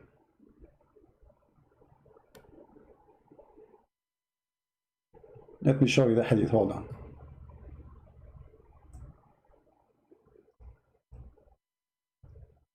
So why you are playing to me this surah, my friend? Huh? What's wrong with you? Here we go. This is Sahih al-Bukhari. A bunch of Muslims, they came to the Caliphate, Uthman at that time, and they complain that the Imam, he is an Imam of fitna, fitna which means trial, affliction. Okay, how does Imam doing a fitna and affliction, trials? He show his bum. He is tempting them. And we are afraid of being sinful in following him. Uthman, he said, Salat, and the Muslim, Mimi Hijab, he said the word Salat does not mean praying. Salat does not mean praying. The prayer is the best of all deeds. So when the people do good deeds, do the same. Then they said to him, as Zuhri said, in our opinion, one should not offer salat behind an effeminate person unless there is no alternative. So what the man is, they accuse him to be homosexual. And he is what? He is the Imam. And the Caliphate said what? Pray behind him. And here you see the hypocrisy of this Abdul and the group with him. They are going to complain that this guy is tempting them. How he can tempt you unless you are a gay yourself? How a man can be tempted by the bum of a man unless he is a gay?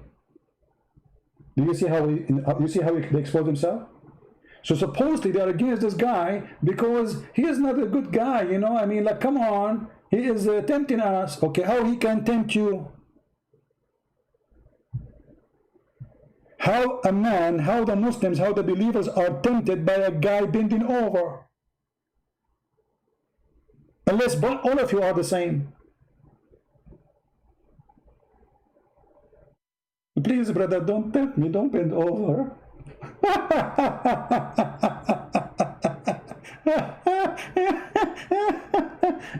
They're playing to me Quran. Cowards. Okay, we will go out of Skype as long as there is no coward will call. All right. Cowards. Like their prophet. So my friend, if you are a Muslim and you are listening, you Muslims, by not standing against someone like Mimi Hijab, you are bringing shame to Islam. After all the shame Islam has already. If I am you, not only I will disagree with this guy, I will fight against what he's doing, because he's destroying everything you built for years, claiming Islam is peace. I mean, when they make a video says apostate, we should kill them, in their pages, and you are trying to convince the world that this is not true. This is not the true Islam, brother. So those people, they are very good help for us. If those people don't exist, the argument will be weaker, because now we have evidence that Islam does not make a better person of you. Islam make you filthy. Otherwise, you explain to me, if you are a Muslim, Christian, Hindu, Jews, tell me what the wife of David would have to do with this. A woman, she is taking care of her kids. God bless her. What she have to do with this? I believe this guy is a scumbag, but why I want to go after the wife of Mimi Hijab? What his wife have to do with his lies? And his wife, she is his wife, it happened to be his wife. Why I want to go that far and that low? The answer is very simple. From their fruit you shall know them. Garbage in, garbage out. Why you want to make a post about the wife of apostate prophet that you are going to fondle her?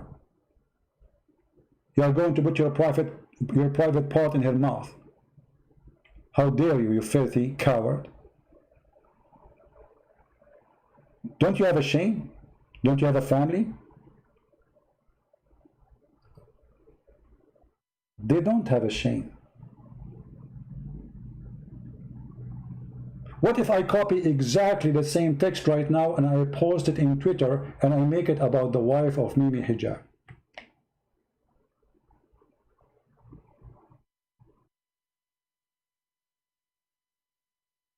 No shame. This is what happened when you get dirty when you talk to such kind of people. You get dirty because they are filthy dirty.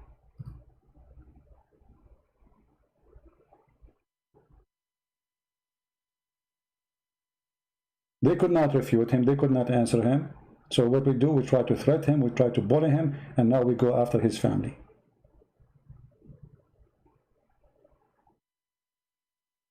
And this guy who keep posting the Muslims, we told you to call us in Skype, and you don't want to call. What are you doing there? Waiting for Jibreel to help you? Obviously you have nothing to say. Zinanir.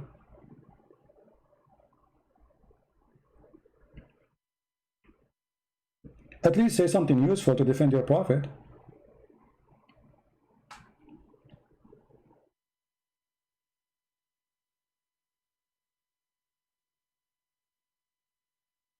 Right? We are here and we are getting Islam busted. And any Christian, he go against those people who they are exposing Islam, he's no Christian. He's fake.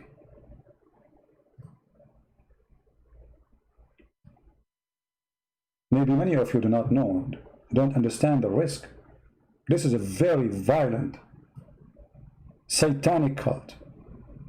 People get killed every day by the name of this filthy God. So instead of siding with those people who they are taking all the stress, all the threat, they are doing things you cannot do.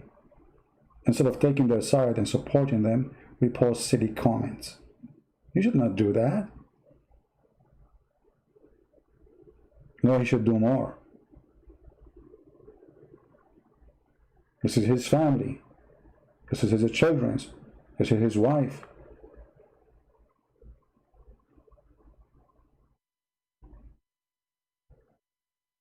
Filthy cowards.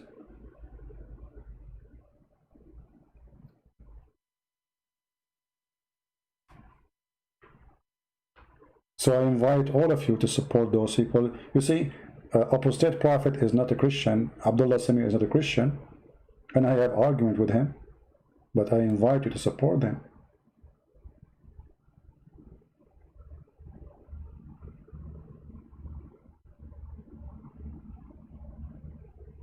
And what is making the Muhammadan more mad, that those are Muslims which became ex-Muslims. That make it more harmful to Islam.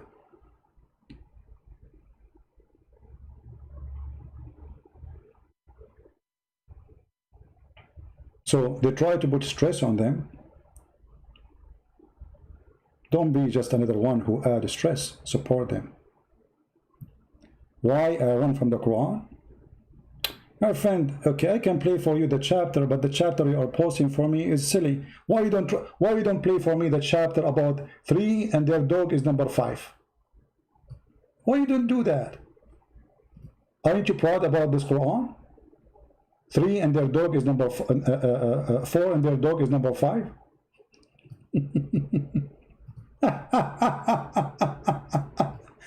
Why you're afraid from the Quran? I'm disgusted, my friend.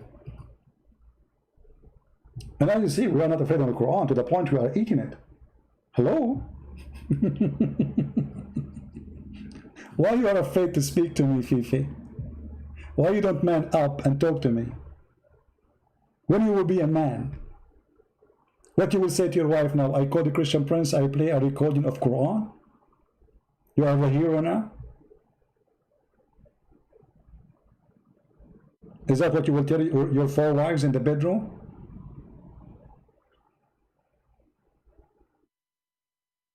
You call the Christian Prince, you played Quran for him, and he hung up on the Quran? Why you don't tell them that David would eat the Quran? This is how much they are scared of it.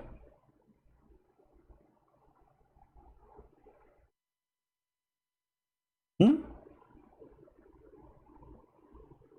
3 and their dog is number 4?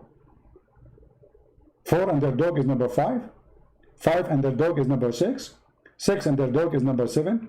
7 and their dog is number 8? Thank God that Muhammad did not continue forever. 8 and their dog is number 9. 9 and their dog is number... What this is?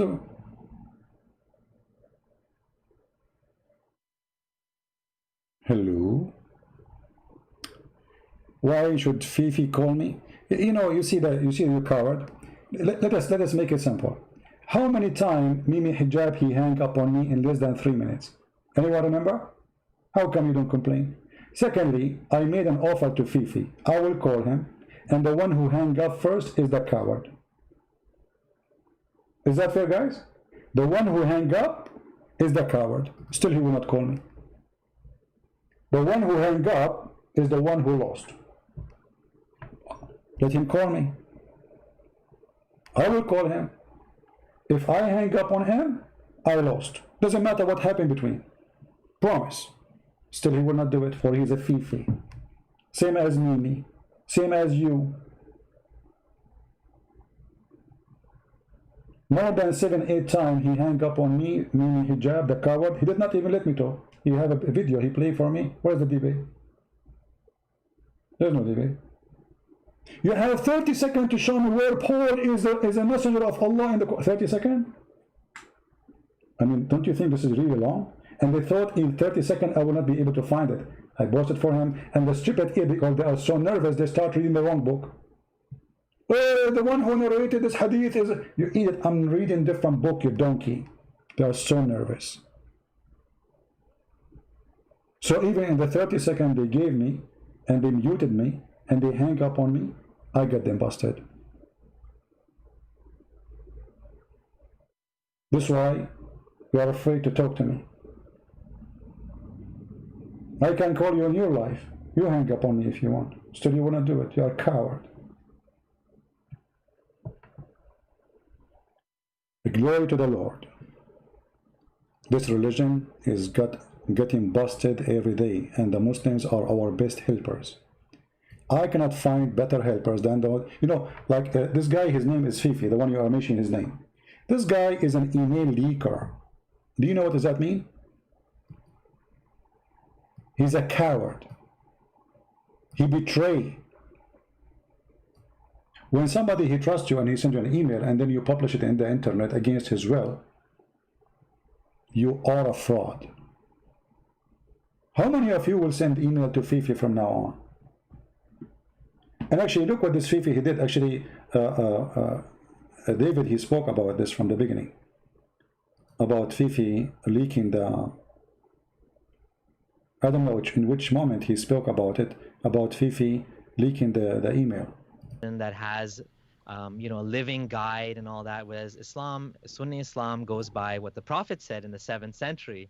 So you have this 7th century sort of world. You know, guys, look what Imam Noor he said. By the way, this is the same Fifi, his Fifi. Hold on, let me show you what he said. Christian Prince, you say the Prophet tell people to lick their fingers, but it was only an interpretation. I mean, are you sure you are not a person trying to expose Islam? I don't know, there's something fishy about your name. And this is why I say Fifi is the best. Forget about the rest. Let us see if what you said is true.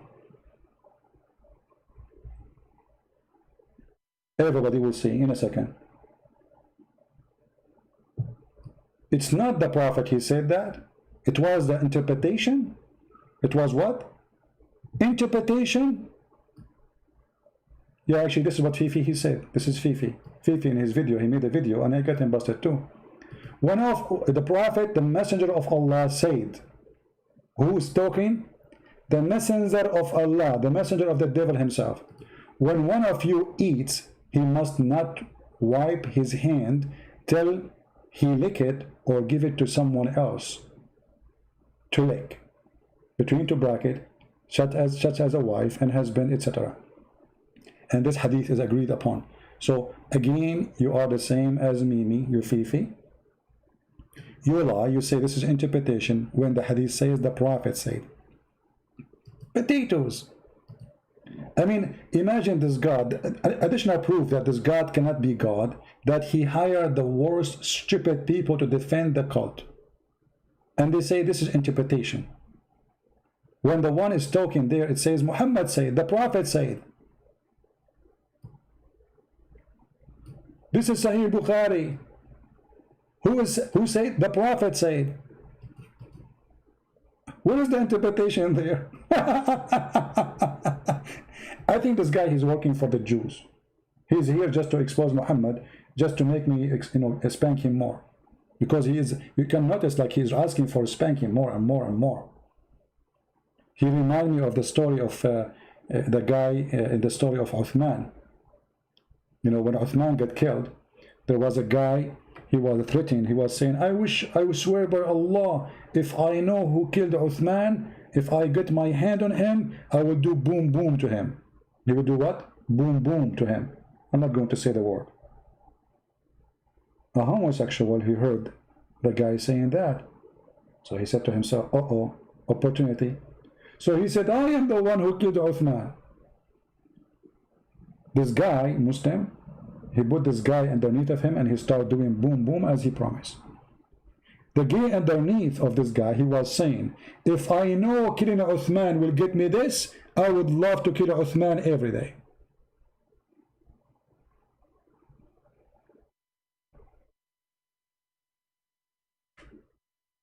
I would love to kill Uthman every day. And look, the coward here keep repeating the same story. It says the Prophet said, you coward. What Ibn Abbas? Ibn Abbas saying the Prophet said. Get lost, get out of here. Don't come here again without your daddy. Okay? We give you too much attention. We let you call us and you coward, you did not. You called us actually, but you played Quran. Adult only. We don't want kids in the age of Aisha, 6 years old. Adult. Where is your adult? Get out. No, it's not Da'if. What Da'if? This is Sahih Bukhari. All right. Anyway, guys. So my request to all of you, those who they are fight against the cult of Islam, stand with them. As you see, they are trying to put a lot of stress on them. They need your support, not your silly comments. Suddenly everyone want to school David Wood how to behave.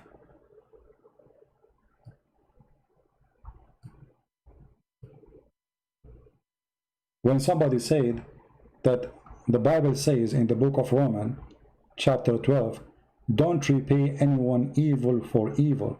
How in the world ripping a page of the Quran is evil for evil? Ripping the Quran is evil. Why? He ripped a human being? The Bible speaks about not to harm people. However, the same book allows you to defend yourself too. Is that evil? False interpretation, false people, false comment. You are upset, you are jealous because you cannot do what they do, and you are a coward. The braves who they stand for the truth, how we can take them down? We try to make them lose their credit, even they do nothing wrong, or they did nothing wrong. But do we care for a credit coming from you? We don't. I don't care who give me credit, who discredit me. The Lord, he said, from their fruits you shall know them. The credit of those phony, fake people doesn't count. So I'm not the one who will give David Wood the credit. By the way, there's many things, you know, David, he do. I don't agree with it, but how can I say he's not doing a great job? No, he's doing a great job. And he might be the same. There's many things I do or say, you don't agree with it, so what? That changed nothing. That they are doing a work you are not doing.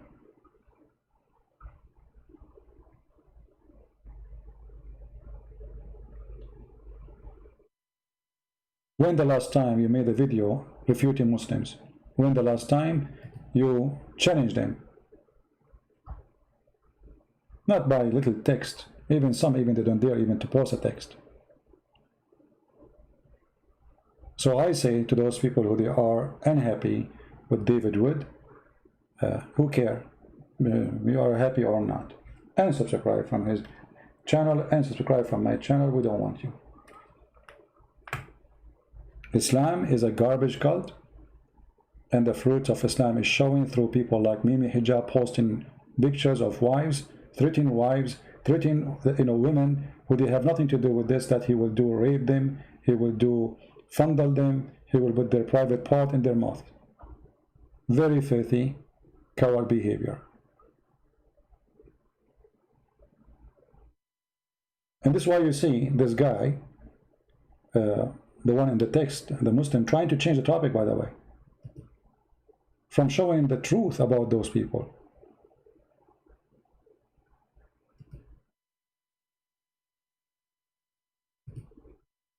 If somebody posts your picture of your wife with such a comment, what your reaction will be? You will not only keep the Quran, you might eat the guy himself who did that.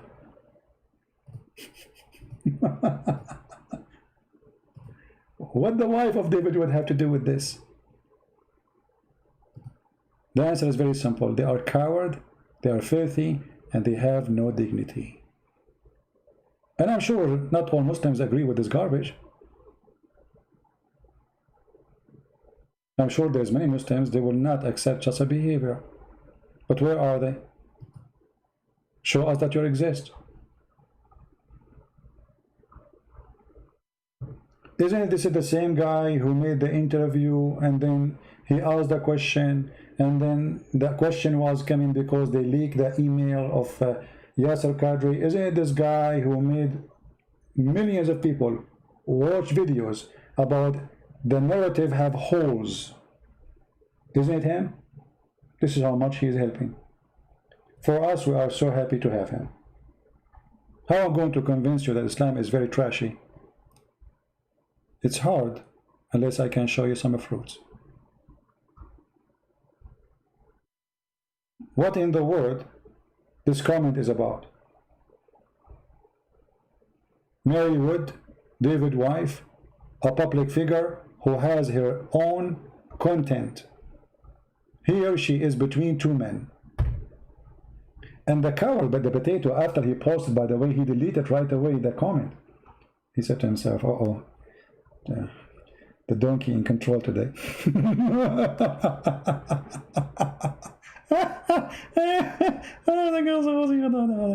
Why you delete it? The same comment he made about apostate prophet, he said, apostate prophet now as we speak, he is luring his sister. Actually, I have a screenshot of the comment. I made a video about it before, if you remember. What do you think about channel Emir Stein Center? Obviously, it's supported by Muslims. Money, my friend, money for the talk. They bring a bunch of liars to promote Islam. None of those who speak there, they are Christians. You do not need to be a genius. Did you notice why they are using those Western men and women? To make Islam appealing and to lie to you. We made many videos refuting them and get them busted. My friend, your help is needed. But if you help us or not, still we will do what we need to do. If you agree with us or not, still we will do what we need to do. Who like what we do or who don't like it, it doesn't matter. What we care for, we are serving the truth. If you can show me that David Wood is lying, then you have a point. But you are upset because he ripped a page of the Quran? You aren't upset about the teaching of Islam ripping children, raping them, forcing child into marriage at the age of 6 and 7 and 8? This is what you are worried about now? A book of faith being ripped off?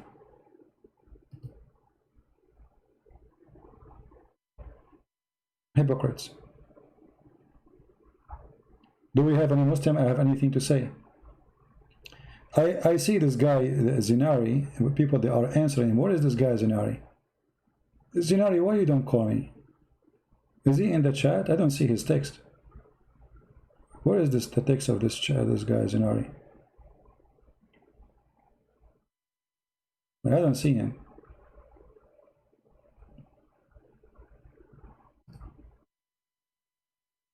It's a girl? Oh, okay. Well, I hope soon he will find a husband. What surah you think it's worth? What surah do you think it tastes worst? I don't know. No, you need to ask David Wood. He is the one who ate it, and not me. I can't give you an opinion. That will be a false opinion about the taste of the Quran. You need to ask David. He is the one. He did it before me, actually. And if I do it now, I will do it after him. I'm trying to learn, and it sounded crunchy, by the way, but I don't know if it's tasty or not. She was blocked? Okay, let her go. Because I don't know. Don't waste our time. Either you have something useful to say. If you want to defend Islam, but posting stupid comments, you are not welcome. You want to call me, I will take your call. Speak smart, you are welcome. You post comment, you are a coward, call me names, okay, well, go. Right? She wanted to debate me, I blocked her. Well, even if you are claiming I blocked you, you can make a new name and call me. That is not an excuse. If this is true.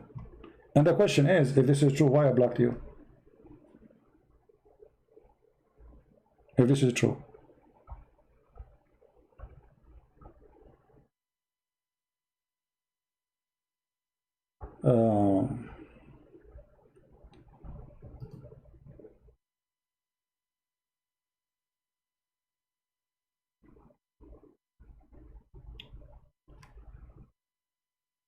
Are you okay? Let's see. I'm trying to go with the comment. Too many comments. It's hard to follow. Yeah, I block people only if they are garbage or playing to me Quran. Like this guy, he called me. Now I blocked him. He called me. He played Quran. What I will do with him? So he can call me again and just play Quran for me. What I would do with those people. People, they have, you know, we have thousands and thousands of videos of Muslims speaking for me an hour, 2 hours. You know, I keep my patient with you until I am out of patient. Everybody knows. A lot of patient. Actually, I change anyone to have patient as I do when I speak to Muslims. Even though I know they lie, they play games, etc., still I let them call. I say, okay, call me. I know. You don't debate Muslims, by the way. You will never debate them. They don't debate. A Muslim, if you debate him for a real debate, he will leave Islam. That's why you see the Muslim, you talk to him about tomato, he answers about potato.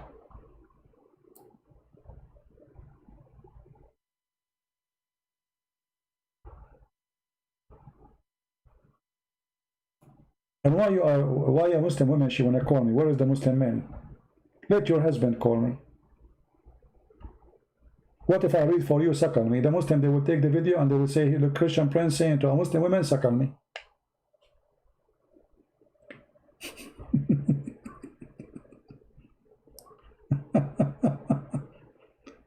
This is what happened.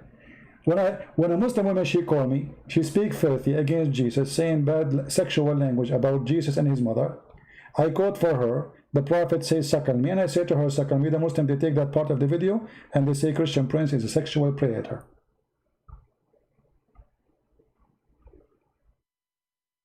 So if you call me right now and I ask you, did the Prophet say suckle me?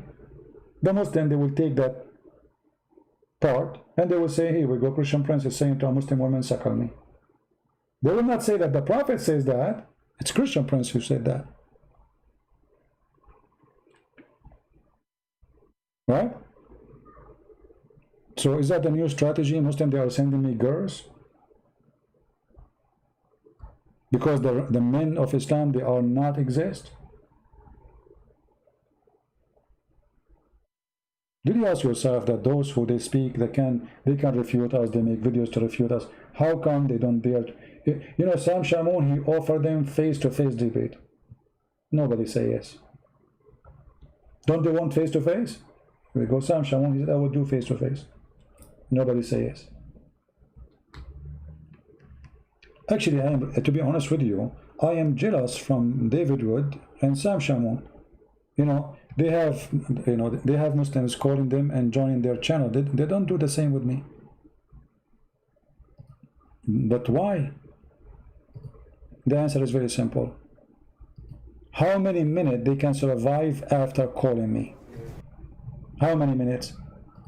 5 minutes, 10 minutes, 15 minutes? You know what I mean? How long is it going to take for a Muslim calling me to survive such a call? Even David Wood, he told this guy who called himself Dr. Shahib as an example, okay, Christian Prince, he invite you to debate him. This guy, did he say, okay, sure, yeah? He ignored it. He heard nothing. He will never dare to do it.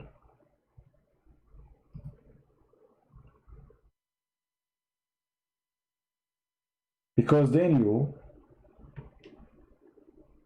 here we have all the needs of cornering them. We speak the language. We have the knowledge, and we know the game they play. 5 minutes for you, 5 minutes for me, is not exist here. Talk, and I talk. Prove me wrong, get me busted. And this is what they fear.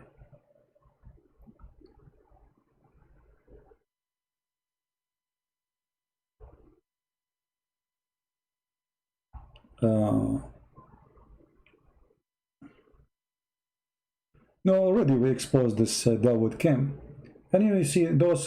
It's you know, here we see like a Christian asking me to destroy this. I mean, this guy is a kid looking to make some money. He was looking for a job, and he found that Islam is a great business. The question is, why we Christians, we don't do what is right? What about we? You know, if you are a person who speaks Korean language, why you don't take the videos I made about him, add subtitle in Korean, help us? So what happened here, you see, We are a few. Me, David, Sam Shamoun, a few names. We can even count them by fingers. Fighting a cult sponsored by more than 1 billion, with all the media supported them. Google side with them, Facebook side with them, Twitter side with them. Liberals, they side with them. President side with them. Prime Minister speak great about Islam. We are fighting alone. When a Muslim, he go and he became, let us say, popular, support come like rain.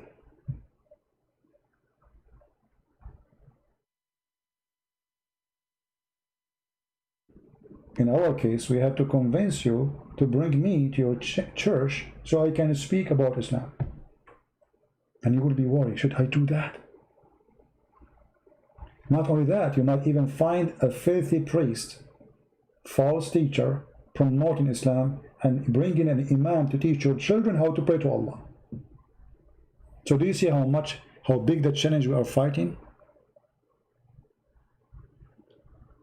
We are not fighting only the cult of Muhammad, we are fighting false Christians.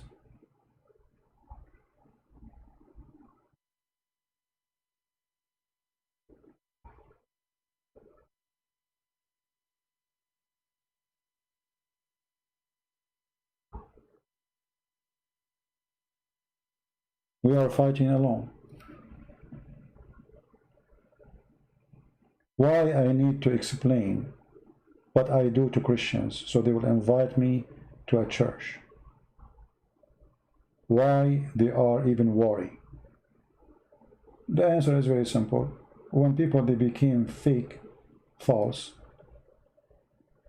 they are worried. The disciples, they used to go to places nobody dared to go, risking their life, and this is how Christianity became #1 belief in the world.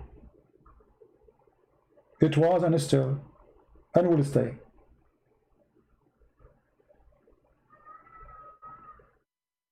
If you go to a church, can you tell me if a black is accepted in Islam? Well, you see, the Muslim don't mind if you are black to be part of Islam, just to use you as a member. But we know the stage of Islam against black people. Maybe the admin can post for you the hadith where Muhammad, he says black people will go to hell. Allah, he created the white according to Muhammad, and he said to them, he created them like white ants, and he said to them, you go to heaven. And he created the black from the left shoulder of Adam. And left in religion always mean wrong, the bad. The right mean the good. So the white man, according to Muhammad, created from the right shoulder of Adam.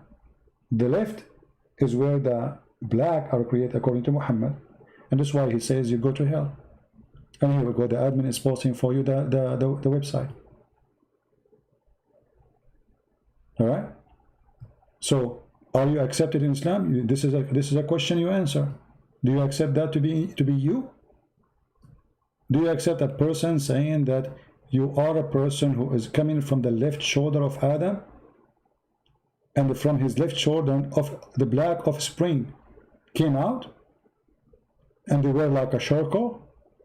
And then he said, you know, and to those who are emitted from the right shoulder, which is the white. If you read the hadith from the beginning, Allah created Adam and he had to create him. He struck his right shoulder, and from there emitted from it white offspring. So where the white people coming from? From the right shoulder. Why Muhammad, he chose the right shoulder? Because they are the right people according to him. And where the right shoulder creation will go, which is the white people, read carefully. And Allah, he says, to the one who created or emitted from the right shoulder for paradise, and I don't mind. In Arabic doesn't say I don't mind, it says wala ubali, I don't care. And then he said to the one who they are emitted from the left shoulder, which means the black, you go to hell, and I don't care. So when you say to me, black people, you know, it's you. So if you are a fool, you want to accept to be a Muslim in such a cult, racist cult, this is your business. What we can do, right? People make choice. This is your choice. Have fun. Our duty is to share the truth. And as you see, we never say a statement, but we show a proof. We don't make things up. Is that my website? This is a Muslim website. Go check it out. Is that translated by me? I have nothing to do with it.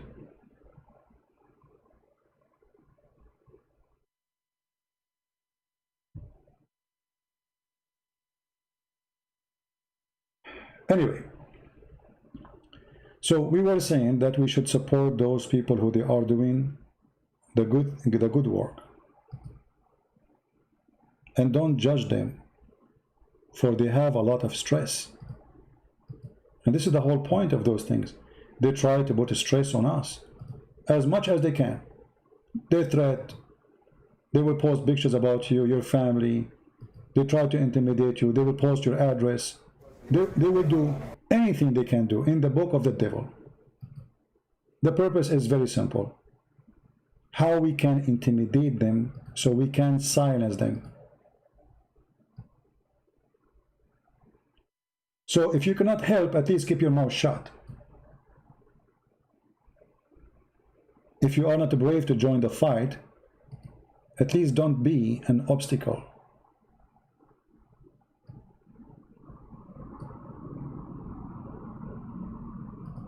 So anyone want to speak against David Wood, I will say to you, shame on you.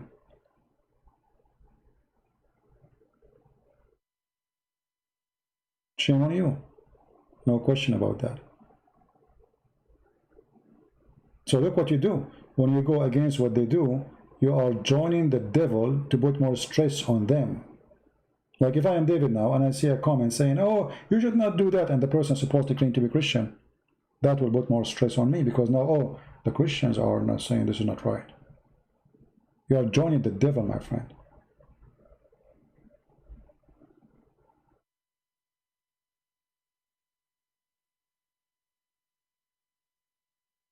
If you are a really Christian, you should support them. Look at this comment here. I shared this in Twitter. Someone said, you need better Christian spoke people because that guy ate the Quran. I mean, so he ate the Quran and now he became bad. Oh boy, that's it. I mean, that's it. He lost his credit. He ate the Quran. He's a Quran eater. Do you see how easy they try to, you know, to make you lose the credit? So if you are a stupid one, let us say you are not a fake Christian, but let us say you are naive, and then you accept that this is really not good. Why you do that? Did you know even what happened? They are posting the pictures of their wife, threatening their wife to harass them sexually, to rape them.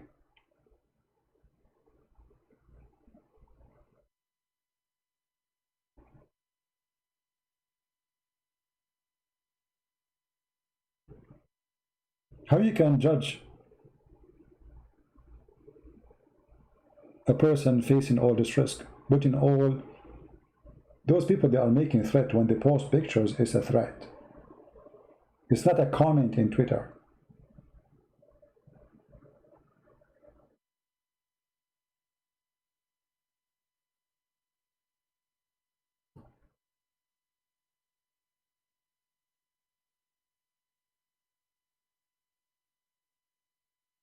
Don't be a fool. Be smart. Talk smart, act smart, live smart. We are followers of the true Lord. Yes, the Lord, he says, be peaceful. The guy is being peaceful. The Lord himself, he went inside the temple and he flipped the tables. Maybe someone like those will say, oh, Jesus was not a good guy then. He was just a bad person. He flipped the tables. So flipping the tables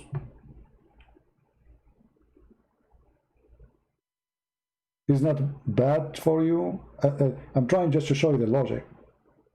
But ripping a page in a book is ugly. Do we have a Muslim who wanna call me? Did I hear that somebody have a Muslim for me?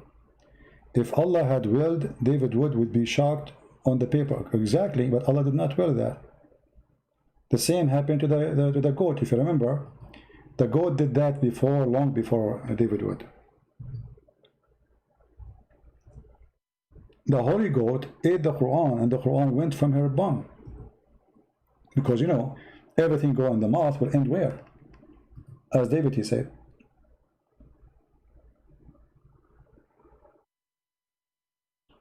You remember the hadith? Aisha, she witnessed that when Muhammad died, the goat, she went inside the bedroom of Muhammad. Muhammad was sleeping in the pillow. Under the pillow, there was a Quran. And here, by the way, you need to understand that in order for the goat to eat the Quran, which is under the pillow, which is the top of it is Muhammad, the goat, she had to jump in the top of the dead Muhammad,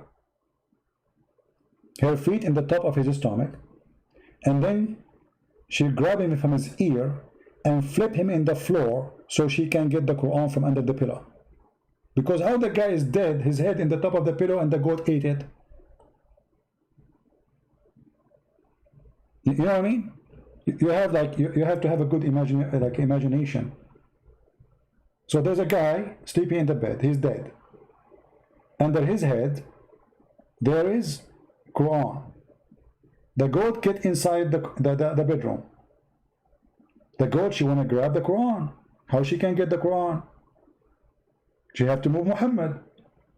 That means she jump in the top of the bed, her feet in the top of Muhammad, in his belly, in his stomach, in his beard.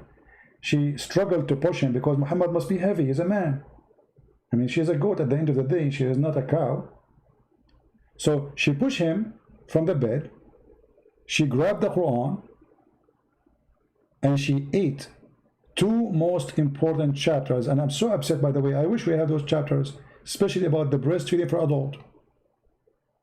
Isn't it going to be fun to have a chapter about 10 times breastfeeding for adult? Sakal me.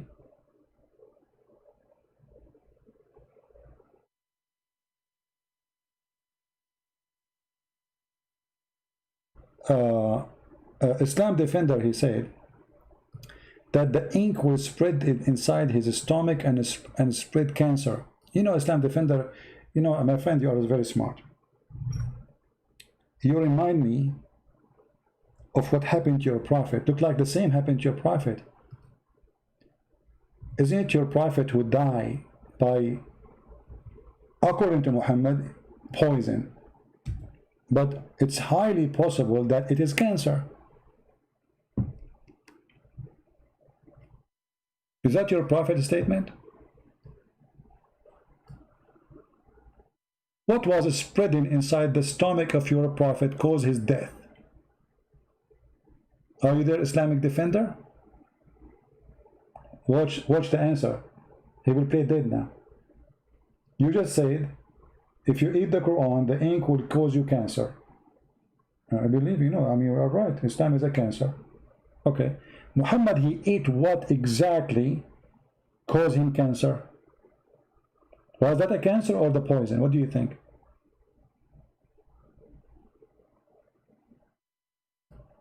Are you there, Islam Defender? Or you will go to sleep now? He will play dead. And where was Allah to protect Muhammad from what is in Muhammad's stomach? And then not only that, he says, I feel as if my aorta is being cut off. And this is exactly what the Quran said. If Muhammad is lying, Allah will cut his artery. Exactly as what happened to Muhammad. That is a false hadith. Oh, this is Sahih Bukhari. Guys, this is Sahih Bukhari. The most authentic book in Islam after the Quran, supposedly. It is not Sahih. Yeah, it's not. Sahih Bukhari. What we will do now? Okay, I have an idea. What about you get a goat, she eats Sahih Bukhari, and then you will be saved. Should we donate for you so you can buy a bunch of goats and you collect all the books of Sahih Bukhari and they start eating it the same as they eat the Quran? I mean, we cannot ask David Wood to eat the hadith of Sahih Bukhari. I mean, this is a lot. This is big, a huge amount of papers. David, he cannot do it. But you can do it. By the help of Allah.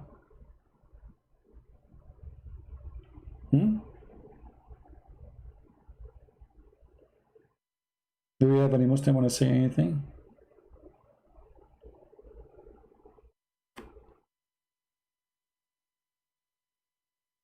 And you know, here, if you say Muhammad did not die by poison, that means Muhammad is not inspired. The Quran says anything what the Prophet says is from Allah.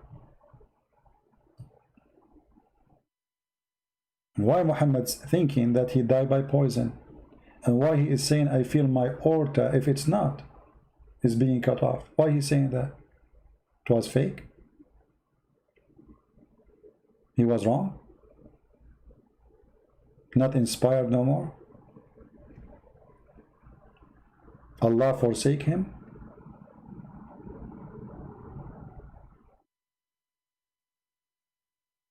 Any Muhammadan? Okay, this video is getting so long, so I should not keep it for longer. What do you think, guys? So people can download it easier.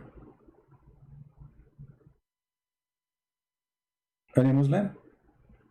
This is why the reason the Muslims don't dare to debate me, because anything they say, we got them busted away from their own books. By the way, the Muslims, they don't want me to show in the screen the evidence. They want to show my face, because my face will prove nothing. Showing those evidence in front of you is dangerous. Actually, very smart by the way of them to ask me to show my face, because if I show my face, the number of people who they are watching will go, even like maybe 10 people will stay, and most of them, they have a bad vision. They can't see how I look like. People right away get scared. They close YouTube. They close their account in YouTube. Actually, they will not come back. I mean, that the second you turn the camera on, that's it. Everybody's gone. Bye bye. Look how smart it's. You see that how smart they are. Show your face. People run away. Nobody listen. But I am smarter, so I don't show my face. I show the reference. I'm not going to scare the hell of people. You know? Do you know how I do fishing? I don't even use anything. I look at the water, the fish look at me, die. I grab it. Like, no, you know. Imagine the fish do drown in the water. She's a fish, yet it's just drowned just by seeing. She look at me, you know, like, what the heck is that? You know, she die. By the way, it's true, sorry. If you don't believe me, it's Sahih Bukhari, hadith number 4428.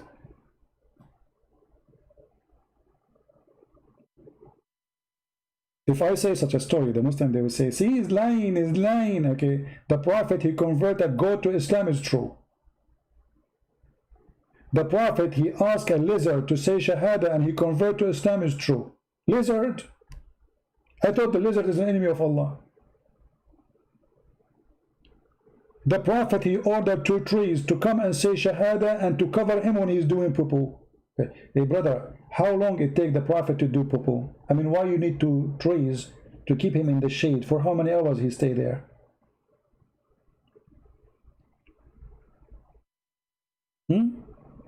It must be very big. I mean, the tree will not change its shade in half minute, 2 minutes, 5 minutes, 10 minutes. I mean, it's going to take 2 hours, 3 hours, maybe more, depending on the size of the tree. Trees are moving to keep him in the shade. And then the trees, they say Shahada. And then the tree go back. And as usual, the Quran says Muhammad have 0 miracle. The Muslim, they have stories. Muhammad, he converted a tree to Islam.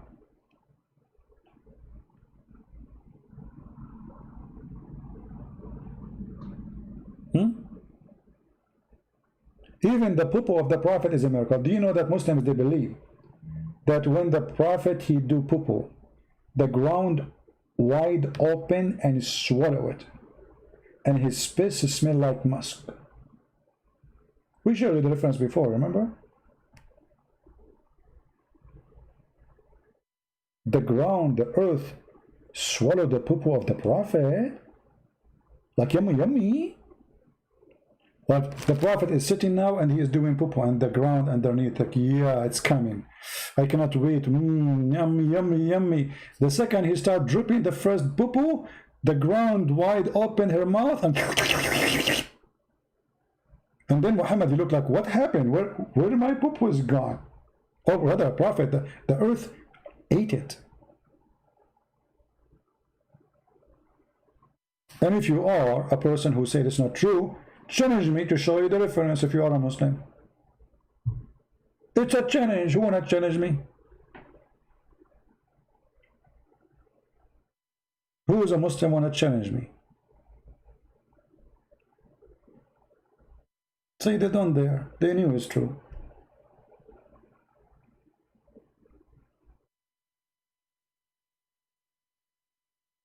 By the way, it happened to me too. But it was not the ground, it was chicken. Yeah, when I was a kid, they told me that I did it, and then the chicken ate it. It was like a cake for them, yummy, yummy. I think this is a sign that I am possibly a prophet like Muhammad. But I don't like kids, I mean, sexually, like Muhammad. So I am missing the point there. I'm not qualified yet.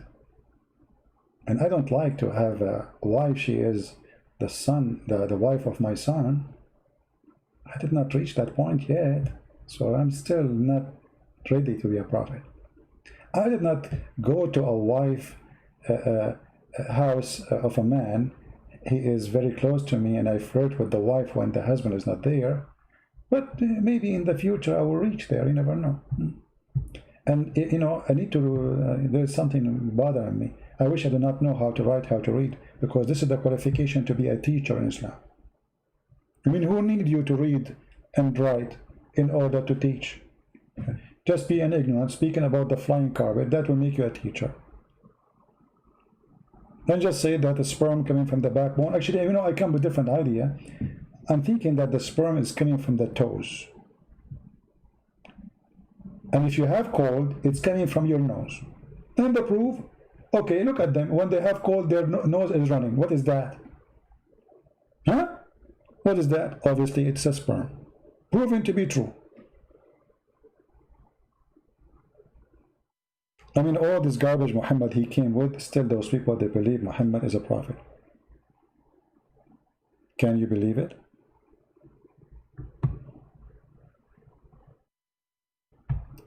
Alright, I think we have enough for today. Please don't forget to download the video. I will leave it here for a few hours and then I will take it down. Don't forget to download the video, share it with your friends if you care. And if you don't, it's up to you. And we say thank you for those who support us. And for those who they will watch the video in different location, if you wonder how you can find us, very simple. You go to patreon.com/ChristianPrince. You don't have to donate. Even your donation is more than welcome. We need your support.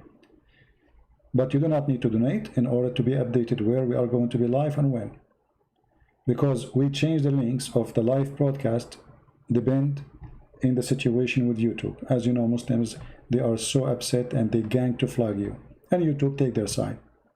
This is why we change locations of broadcast. The easiest way always to be updated is to follow us. I post on Instagram, I say when I'm going to be live. I post in mind.com/ChristianPrince. I post in Patreon. And for sure, I post in Facebook.